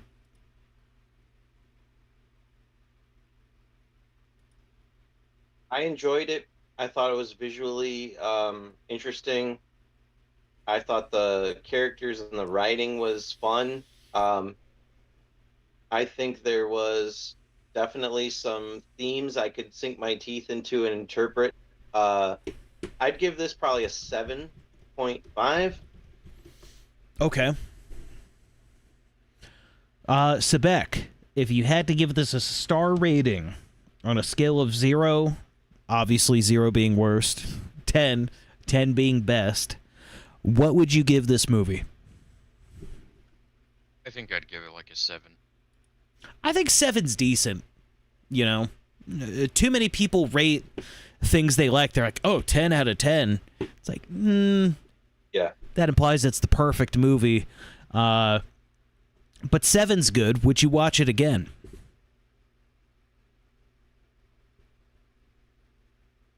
I would, for sure. No. Yes from Jason, no from Sebek. I personally would give this movie like an 8.4. I loved it. It's a fun journey. I find beauty in art that leaves you wanting more. This movie could have ran for 2 hours, but it didn't. I believe it was a 90-minute runtime, which is it's your standard movie length. Now maybe that was a studio or a maybe that was a limitation from Fox, who were the what would you call them, the studios that ran it or whatever. Maybe he was limited to a 90-minute runtime, but with that, I think 90 minutes was the perfect amount of time to leave out certain stuff. And I truly believe some of the best art is what you leave out, and it leaves you wanting more. I hadn't watched this movie in a decade, but I had seen it easily a dozen times before and I watched it again when we announced it as movie of the week. I went to work the next day and I watched it. I watched it start to finish while I was doing prep work, and as soon as it was done, without like necessity or obligation, I said, well, time to restart it, and I just slid the progress bar back to the start and started watching it again. I loved it, and that was the night I came home and we watched it together on Discord. I love it. I think it's got great rewatchability. It leaves you wanting more, and I really like that out of a movie. Leave some stuff to interpretation. Leave some stuff to desire, you know? And I find that that's more fulfilling than just all questions being answered. All things being put plainly in your face. I loved it. I think this movie's an absolute work of art. It made me feel. Yeah, 8.4. 8.4. It's a real gem. Anyways, guys. Also, seeing your background there, you have, the brothers on the motorbike there, right? Yeah. And, there was a few moments in this film where Peter had taken Francis's belt, because Peter, he's wearing his dad's glasses. He's shaving with his dad's razor. He's wearing Peter's belt, and Francis is like, come on, man, like this stuff belongs to all of us. Right. Why are you using dad's That's dad's thing? estate. That's probably why. Yeah. Yeah, right. And that's why he's got the headaches, because he's looking through his dad's prescription glasses. So he's trying to look at the world through his dad's eyes, and it's hurting his head. And so at the end, he puts those glasses away, and he sort of smiles. And all throughout this movie, we sort of have Francis being the big brother, the surrogate parent type. He's got the itineraries. And the itineraries, they read like a mom's bullet point schedule for her children. Like, okay, wake up, Dude, Jack. And they're so crazy. Peter. It's like wake up, Jack, and then 5 minutes later, Jack shower. Then wake up, Peter. Yeah. 5 minutes later, Peter shower. And then... Yes. Yeah, it's literally like a mom's itinerary Lunch, for her kids. lunch, 11:30, 11:45, 10 minutes of casual dialogue. Yes. Or when they get to I think they're at a train station, I think, and he's like, okay, we have 20 minutes, 5 minutes for light shopping, 5 minutes for phone calls, 10 minutes. He's sort of always breaking everything down into the activities, right? And which is very funny. And but I thought it was a beautiful scene because all throughout the movie we see Francis being this way with his brothers. And when he takes his belt back from Peter, remember Peter gets up and leaves and like, where are you going? He's like, I'm gonna go pray at some other thing. Because he's like, I thought we were in this journey together, because it is Francis's fault that Peter was being this way, because Francis said on this journey it's crucial we don't split into factions. We Yes. share this all, right? And then here Peter is sharing everything, and then Francis is pushing back. But I thought it was beautiful because when they go to the plane, right, Peter is wearing the belt again because Francis had gifted it to him from him and Jack. You can have the belt, and he's wearing the belt. And when I think of wearing the belt, it's sort of a reference of wearing the pants. Yes. Francis had been wearing the pants this whole time, trying to wear the Dude. pants, but he can't even walk. Yes. He can't even walk. But He But- can't but accept now he's letting responsibility. He Peter- can't accept manhood. Yes. He's got a baby on the way, and he abandons his wife and child to Yes. go on some trip to India last minute. yes, And you know Yes. what? Yeah, I think there was a huge symbolism in giving him the belt. Giving him, it's like, you know Yes. what? You're a man. Here's the belt. yes, And then Jack just goes, I'm sorry, Peter just goes into his typical baby mode. And he goes, yeah, I want that belt back. yeah. You Indian, yeah. clearly Too are much- not too much ready for this Indian belt. giving. Yeah. He says too much Indian giving on this trip. Oh, But, man. I liked how a belt also represents sort of dad's discipline, right? So giving Francis, remember Peter hit Francis with the belt, but then later in the film, Francis gives Peter the belt and he wears it. And Yes. so there's sort of it's amongst brothers, but we see how they're kind of trying to be each other's parent at the same time in ways. And so I thought it was beautiful when he gave him the belt and he's wearing the belt, and then the next shot after we see him wearing the belt is him driving the motorbike with Francis in the back seat and Jack in tow. And so this is Francis taking a back seat from trying to be the parent and just being equal amongst brothers. And I'm going to let Peter drive because obviously they don't want him to drive. He's injured Yeah. and he also just crashed on their bike. So he's letting Peter sort of take the handlebars to steer this journey from here forward, right? And so I thought there was a lot of interesting, beautiful symbolism in that. He gives him the Um, belt. Yeah, he gives him the belt after he's confronting him, right? Peter's finally opening up. He's being a man. He's admitting, yeah, I've got a kid on the way. Yeah, I'm self-conscious about my marriage. I'm self-conscious, we're probably going to get divorced. Why? No reason, just that's the history I'm used to. And he's open and he's honest and he gives him the belt. Here, you're being a man. Here's the belt. But then when it comes time to confront Mama, it's like, nope, you're not ready for this belt. And he gives him the belt again because he's confronted his demons. He's content, and yeah, I thought his kleptomania of everyone's personal belongings was.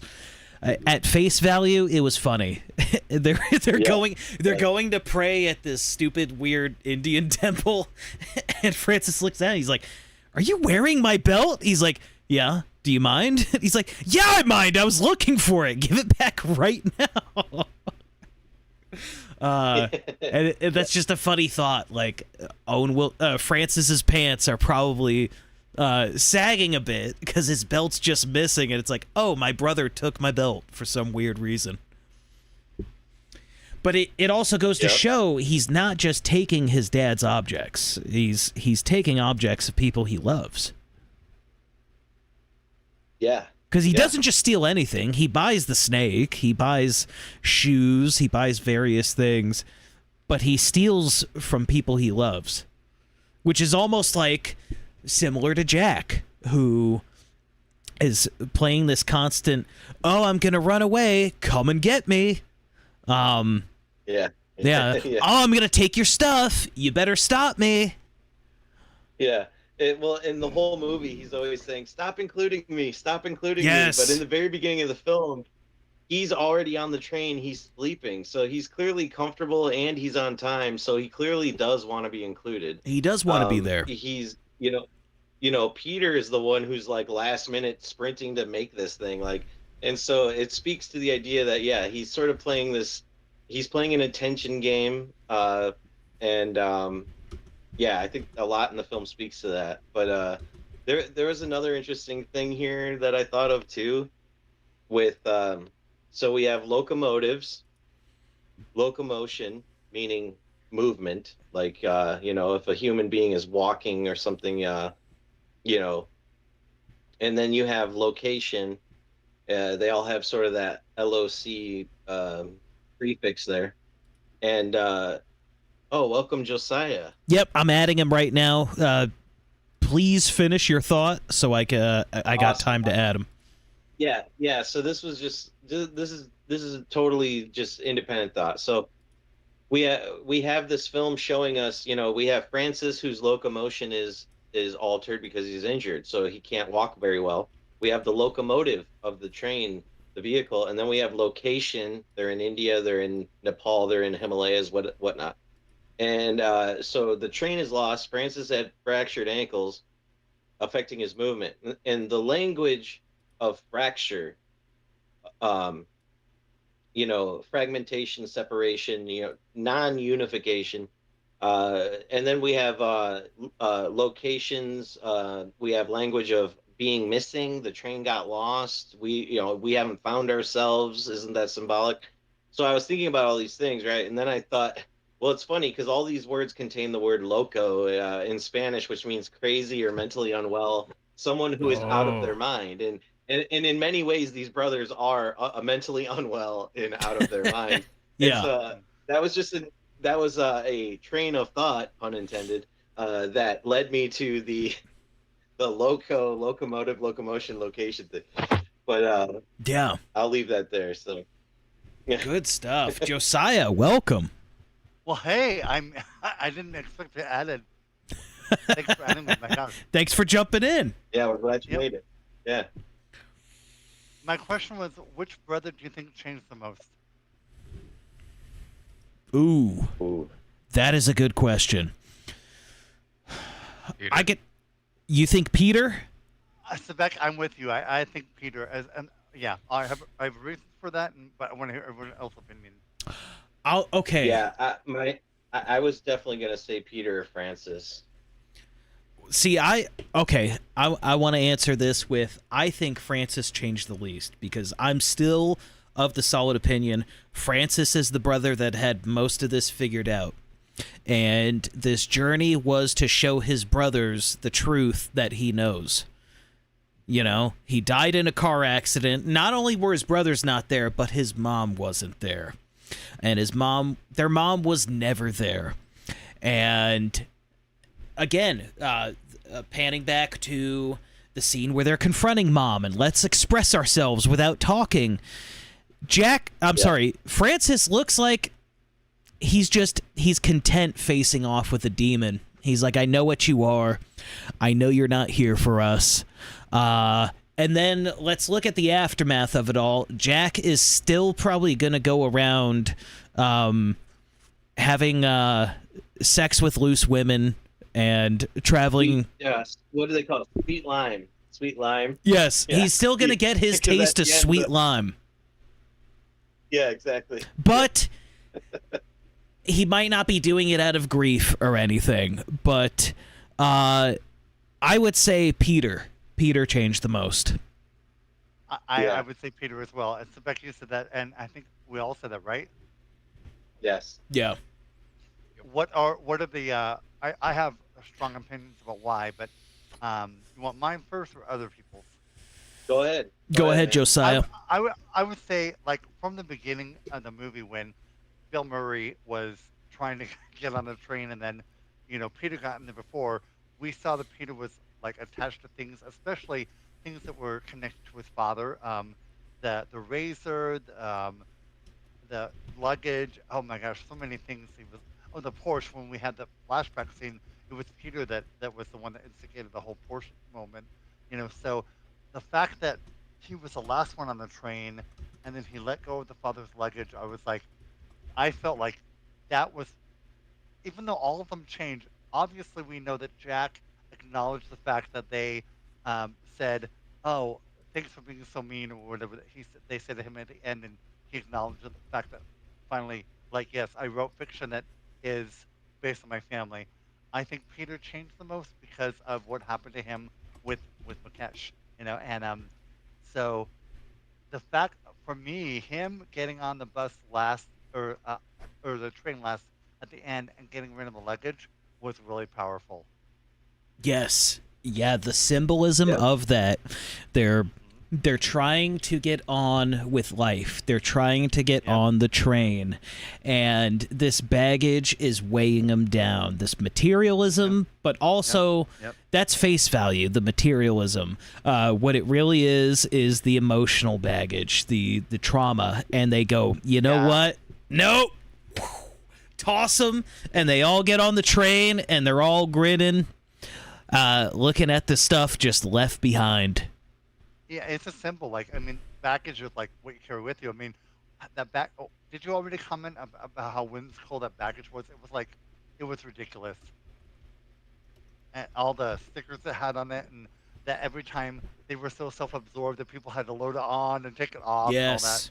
And then, but they all wound up discarding it. And yeah, the baggage was always a huge ordeal. It was horrible. Yeah.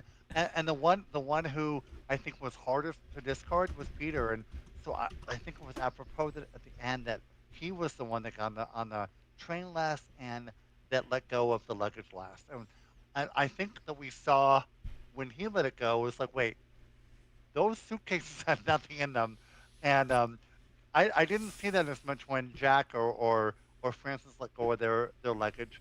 But when Peter, it was like, wait, those look like really hollow. This luggage had nothing in it the whole time, So that spoke the world to me about how much they clung to, especially Peter clung to things of his father's, and was so appropriate in terms of the flashback of the Porsche because he was the one that instigated that. Yeah. And so I do think he was the one that changed the most. Yeah. No, I agree with you. I think I'm gonna go with that as well. That Peter did change the most, and honestly, I think he had the most to change for. He's the one with a kid on the way and a wife and stuff, and so it would be appropriate that he is the one who has sort of the most profound change, considering where he's going in life, right? Yeah, this trip was a wake-up call for his two brothers. One, Peter, you need to step up and be a man. And Jack, you need to know that we love you, even though we're not going to chase after you. Yeah, and I don't know if you guys talked about this before, but like for me, the whole thing, like Peter was the one specifically told Jack with the manipulation of kind of Francis, like, I didn't tell you guys about this trip is to also see Mom. And it was Peter that said, oh, well, had I known, I wouldn't come. But he's doing the same thing to his wife. And, like, he didn't even tell her. We found out that he had never told her he was on this trip. So I thought it was so poignant that he was the one that told Jack that, like, had I known this was going to happen, I wouldn't have come on this trip. And, but then, so I feel like his obviously he was the one that had to have the kid die.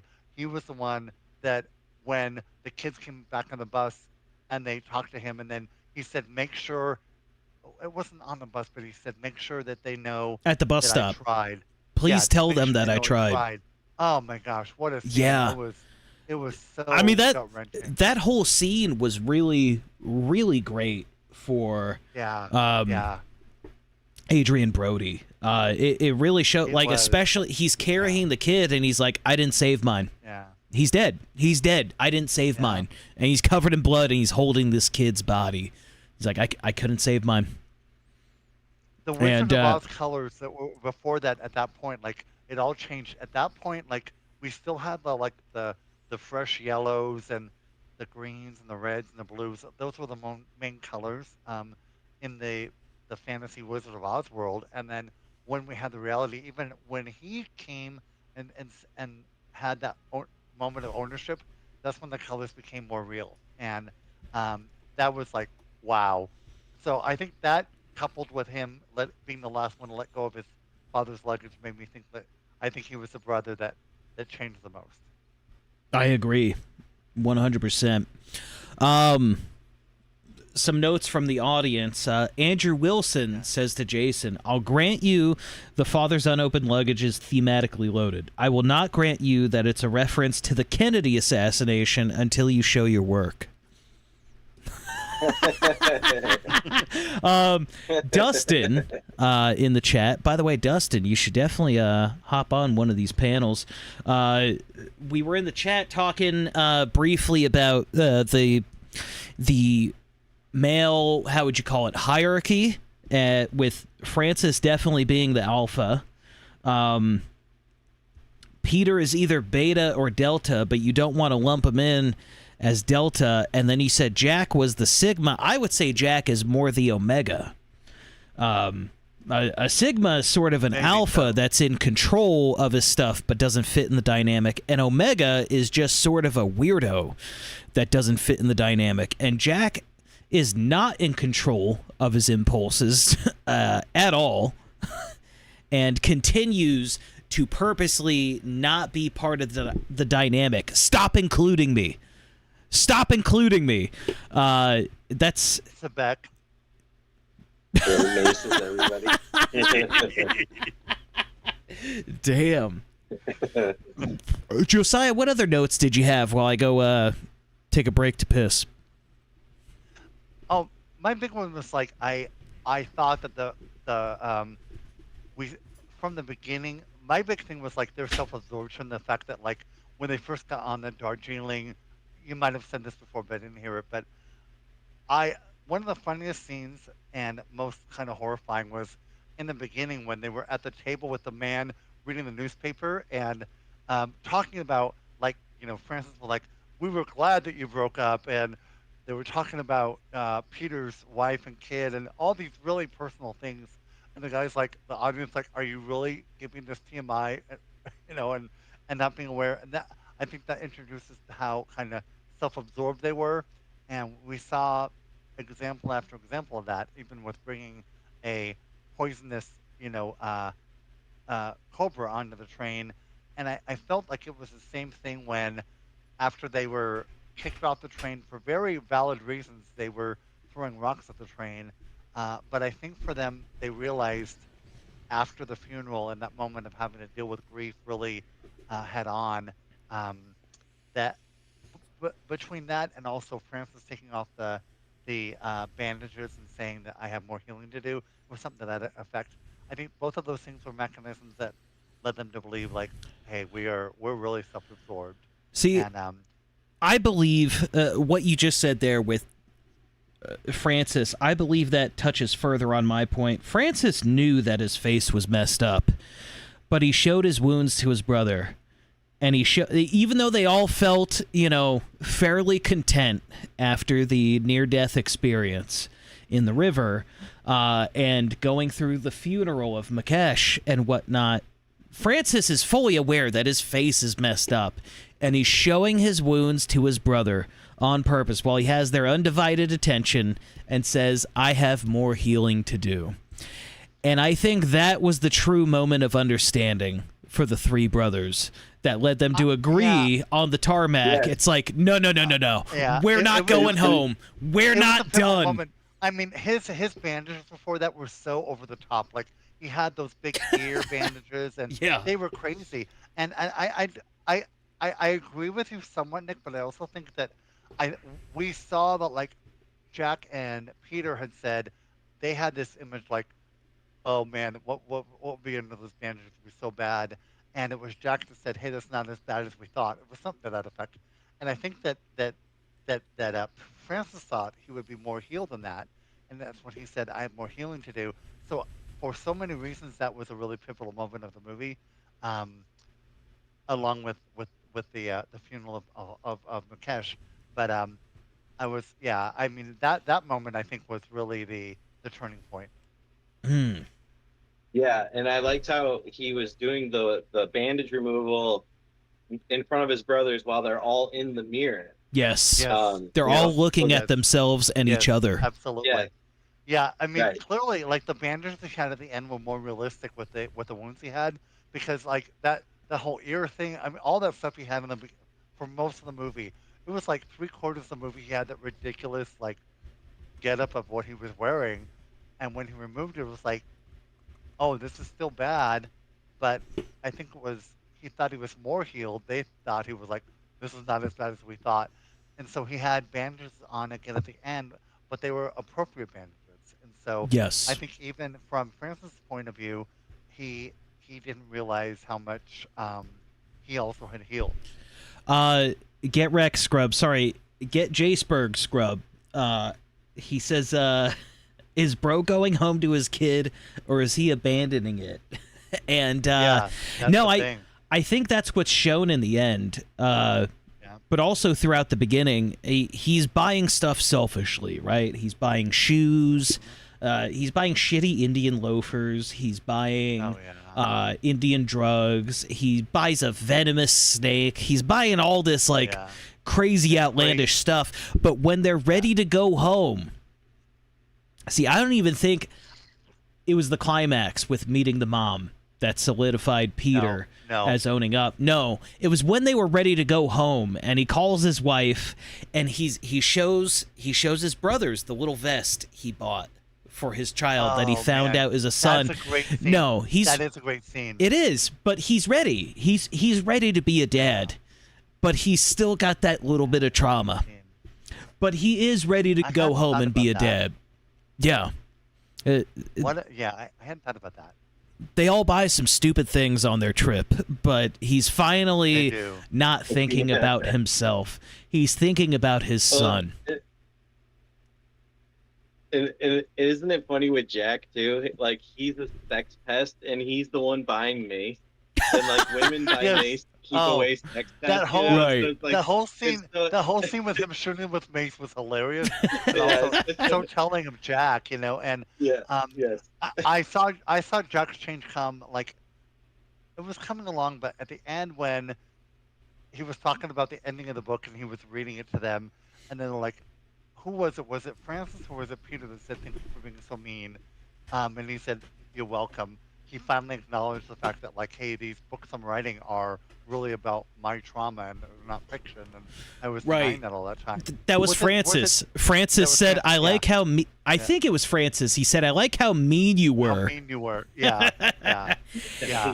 And It what's was such a great scene. what's great about that scene, right? That writing was it was the literal script of the prelude short film Hotel Chevalier. Yes, He and was I'm so just glad you shared explaining what that. happens there. Yeah. Yeah, I'm so glad you shared that. And it was one of those things where, like, I was like, someone just said in, like, the innuendo of what they have not said before, but now they're saying it. So obviously, or we saw how, even on, what was the name of his novel that had that perfume on it that his girlfriend said to him that was Voltaire you know, number. Voltaire, yeah, that was clearly on the novels. Like, okay, everything Yeah. you write is about your experience, you know. Right. So it was so like for me, I said, man, he's He could definitely come fool to a his place- readers, but he's not. yeah. He's not fooling his brothers ever. And I feel at the end like they weren't healed, but the line that Francis said about, oh, I guess I haven't quite healed yet. Like I think that applies to all of them. Like they came to a place of starting to heal, but they have a lot more to go, and but they're on the road to it. The fact that Peter and Jack forsook their their passports, which was such a big issue for them earlier at the end for, Francis, speaks to like, we love this journey we've been on, and it's been a reconnection for brothers to let go of all this nonsense we held on to, not just in this last year, but through our lives. And so, See, yeah, that for me, I think was the takeaway. I think that I don't know. Josiah, tell me what you think on this. I think Francis had it all figured out from the jump, but he still had an ounce of I want to confront mom, but also I think most of it was I want us to confront mom so you could see what I already know. I think he had figured it out in his near-death experience, and all of it was performative. Let me ask you the real question. Yeah. Right? This was the real question I had for the whole panel, and I want to know your answer specifically. Uh-huh. Was Francis telling the truth about his accident at the beginning? Was he telling the truth at the end when he tells his mom? That's such a thing for me. Like, was he just sparing her the details of what, like, you would tell the gory details to brothers and not to a mom, or was he like embellishing them to his brothers because this is guys and we're just going to naturally be like more graphic? Right. I do feel like in some ways we got the truth in both parties. Like, he didn't tell the brothers the vulnerable part of like, this was really my fault that this happened, but he told the pieces that guys would be like, oh my gosh, this, we'd be, zeroed in on. So I think that like we got the truth of the fact that this was him trying to commit suicide, or at least hoping to harm himself. He's told like a modified version to his mom, and his brothers, he left that part out. So I think all of it's kind of true, but it's a matter of the focus of it was his brothers had no idea at the time that he was doing this on purpose. So I think both are true. Okay. Well, I don't think. I mean, obviously he wasn't. He was sparing the mother the details, but I think he was telling his mother because of all the brothers. This is like a hot take that's probably not agreed with. But I think he was the one that was most hurt by his mother not going to the funeral, and he was the one that was most hurt about all of their mother's abandonment through his life. He was the one that wanted them to see his mother and to yes. tell them. It was so important to him. So for him, I think he wanted to tell her this most vulnerable point in my life, I was going to kill myself, and see her reaction to it. And the brothers, their reaction was, I mean, they'd already had their reaction, like, all those awful things that happen to you from a physical perspective. Guys, that's how we're hardwired. But I think the bottom line was he told her the truth that I was doing this on purpose. Well, maybe he didn't have it all figured out, right? Yeah. But he was still working through it and knew he was going to come to the conclusion with it. I mean, you made notes of this as well, where he constantly says these sort of questions that are quips and they're not answered. The movie shakes it before there's even a chance for an awkward pause. Hey, did I raise us? Or do you trust me? Oh, the whole "do you trust me?" That was one thing he said over and over again. Yeah, and the thing that was so similar between him and his mother was like, "Do we have an agreement?" And he kept saying, "Do we have an agreement?" And yes, he made the itinerary. He ordered food for them. He kept asking about the agreement, and so I saw the alignment between him and his mother, and how much I think that was another thing that led me to believe how much the mother's abandonment hurt him, and we have one more example of her abandoning them again, when she decided to wake up the next morning and just be gone after that moment of, hey, let's not talk, Yeah. And so, yeah, I agree with you that he was the one that, I think he had a sense that I want the brothers to get together, but I think he also realized along the way how much he needed to let go of, how much the mother's abandonment had hurt him especially. Great stuff. Great stuff. Josiah, any last notes before we wrap this up? I would probably just say that I think from the beginning to the end, we still saw that the brothers loved each other. I don't think there was ever a time that even when Peter and Francis were fighting and Jack sprayed them with pepper spray, they still acknowledged they loved each other. And I think that we saw along the way, like even with the secrets of, don't tell don't tell Peter this, but then they would tell Peter and then throw the other one to the bus.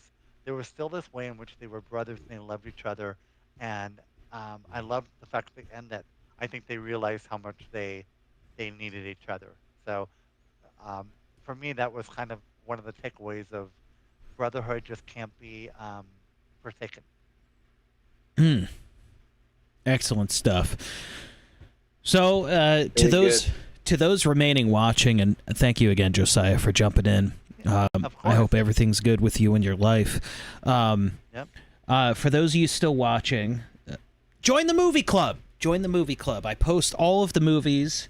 We're about to pick this week's movie.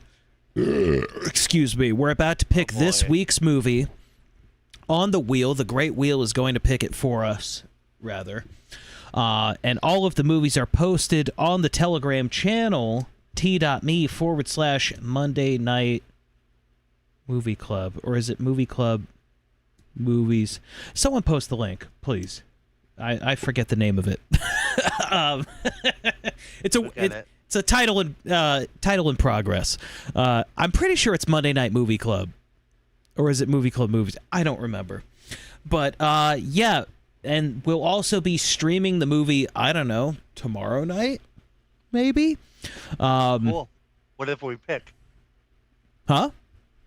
Whatever comes up on the wheel, right? Oh, yeah. Whatever. We don't pick anything. We give the wheel suggestions.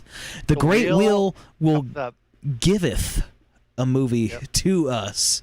But the wheel will taketh our sanity if we try tempting the wheel a certain way. And it is terrifying. Jason's straight-faced because it was his pick. It was a good movie. It was a good movie to talk about. Okay, let's see. I have one of these scenes. Come on now. One of these scenes will... Oh, there it is. It's that one. Okay, and let's hide that video. Okay. Oop. And I don't know what that is. Whatever. I'm just showing this. Sorry. Not everyone is in on this scene. Here we go, guys. We're going to spin the wheel to determine the movie. Great Wheel. Great Wheel. We ask that you giveth a great pick. It is... Oh! The Royal Tenenbaums. Suzanne, another Wes Anderson. It's back to back. Wes, we didn't think this would happen. Yo, Another dysfunctional Wes Anderson family with parents that are, oh my gosh. Suzanne. well, dude, Israel clearly bribed the wheel. Israel bribed the wheel. I know Andrew made an appearance earlier. There's no other explanation. I love it. Oh, Suzanne, and that's your pick. That's your pick. You got to be on the panel. Suzanne, 6 days. gotta be on the panel. Get your studio in order. All right. Love it. I love it. Suzanneth. Her movie was picketh. It was giveth by the wheeleth. She wrote the D word, so I'm looking at the chat. She's looking at the D word. And then Mello said, "Wah ha ha ha." Yes. Suzanne is she has been dreading this moment. I told Suzanne from the jump, if she's gonna add movies to the wheel, she has to be on the panel 100%. for her pick. You know what's funny? I don't know why you're so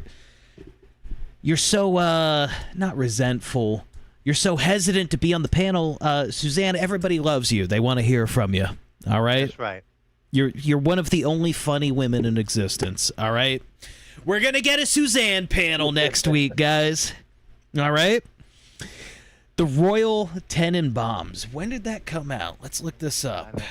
What was that, 2003? The Royal... 2001.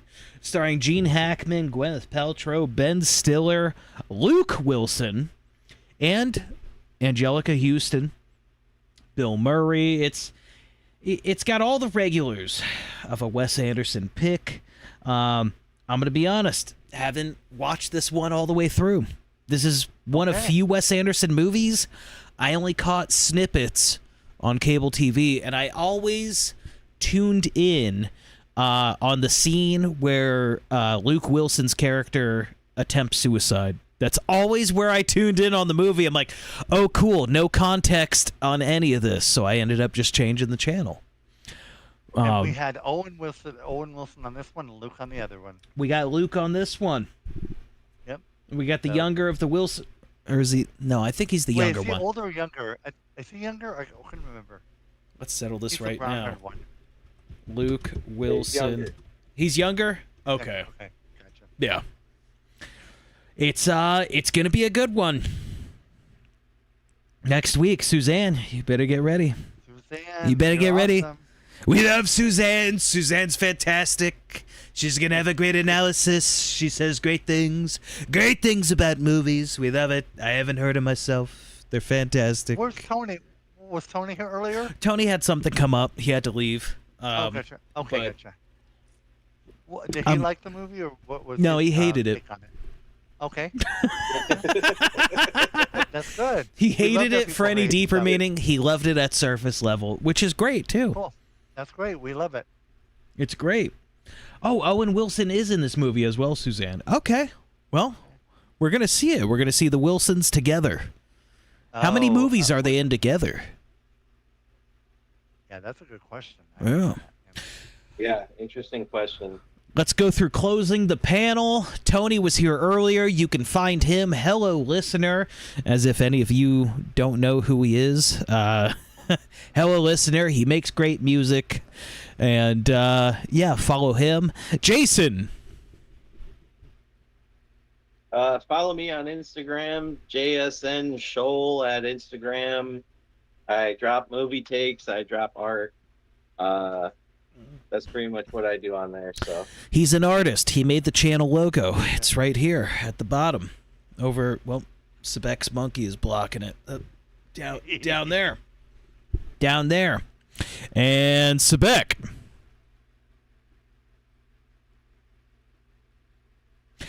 And Over. He's like, show's over. thank you for being on the panel, brother. We love you, and we love what you have to say about these movies. Josiah. I have no channel, but just support all these great guys. They have so much to say, and so anytime you have an opportunity to support them, do it. So there you go. What a great guy. We love you. We love all of you. Thank you for tuning in. Thank you for watching. Sorry it was so chaotic today. Again, my life is absolute chaotic hell. Hopefully remedied soon. Hey, I fixed my thermostat. My car did not overheat today. Not once. Good. very Cool. good. Very good. But I'm still losing coolant, so we'll see. All right. Anyways, guys, this has been the Monday Movie Monday, Super Monday, Monday Movie, Tuesday Movie, Club Movie Monday on Tuesday. Next week, please, we'll do it Monday. And then tomorrow for sure, let's stream the movie. Maybe that's what I should use the Discord for. I made a Discord channel for this. Oh, cool. I could stream it to there. Yeah. Typically, we just stream it to Tony's members' Discord. I'm tired of piggybacking off of him. You know? I don't know. We'll see. Yeah. It's probably going to be in Tony's Discord. Anyways, guys, Let us know. thank you for watching. I am Nikki. This is Headchasm. And that's the show. Take it or leave it. Thanks, everyone. Bye. That's it. That's what you get. That's what you get. Thanks again, Big Boss. Appreciate the tip. Good night, everybody.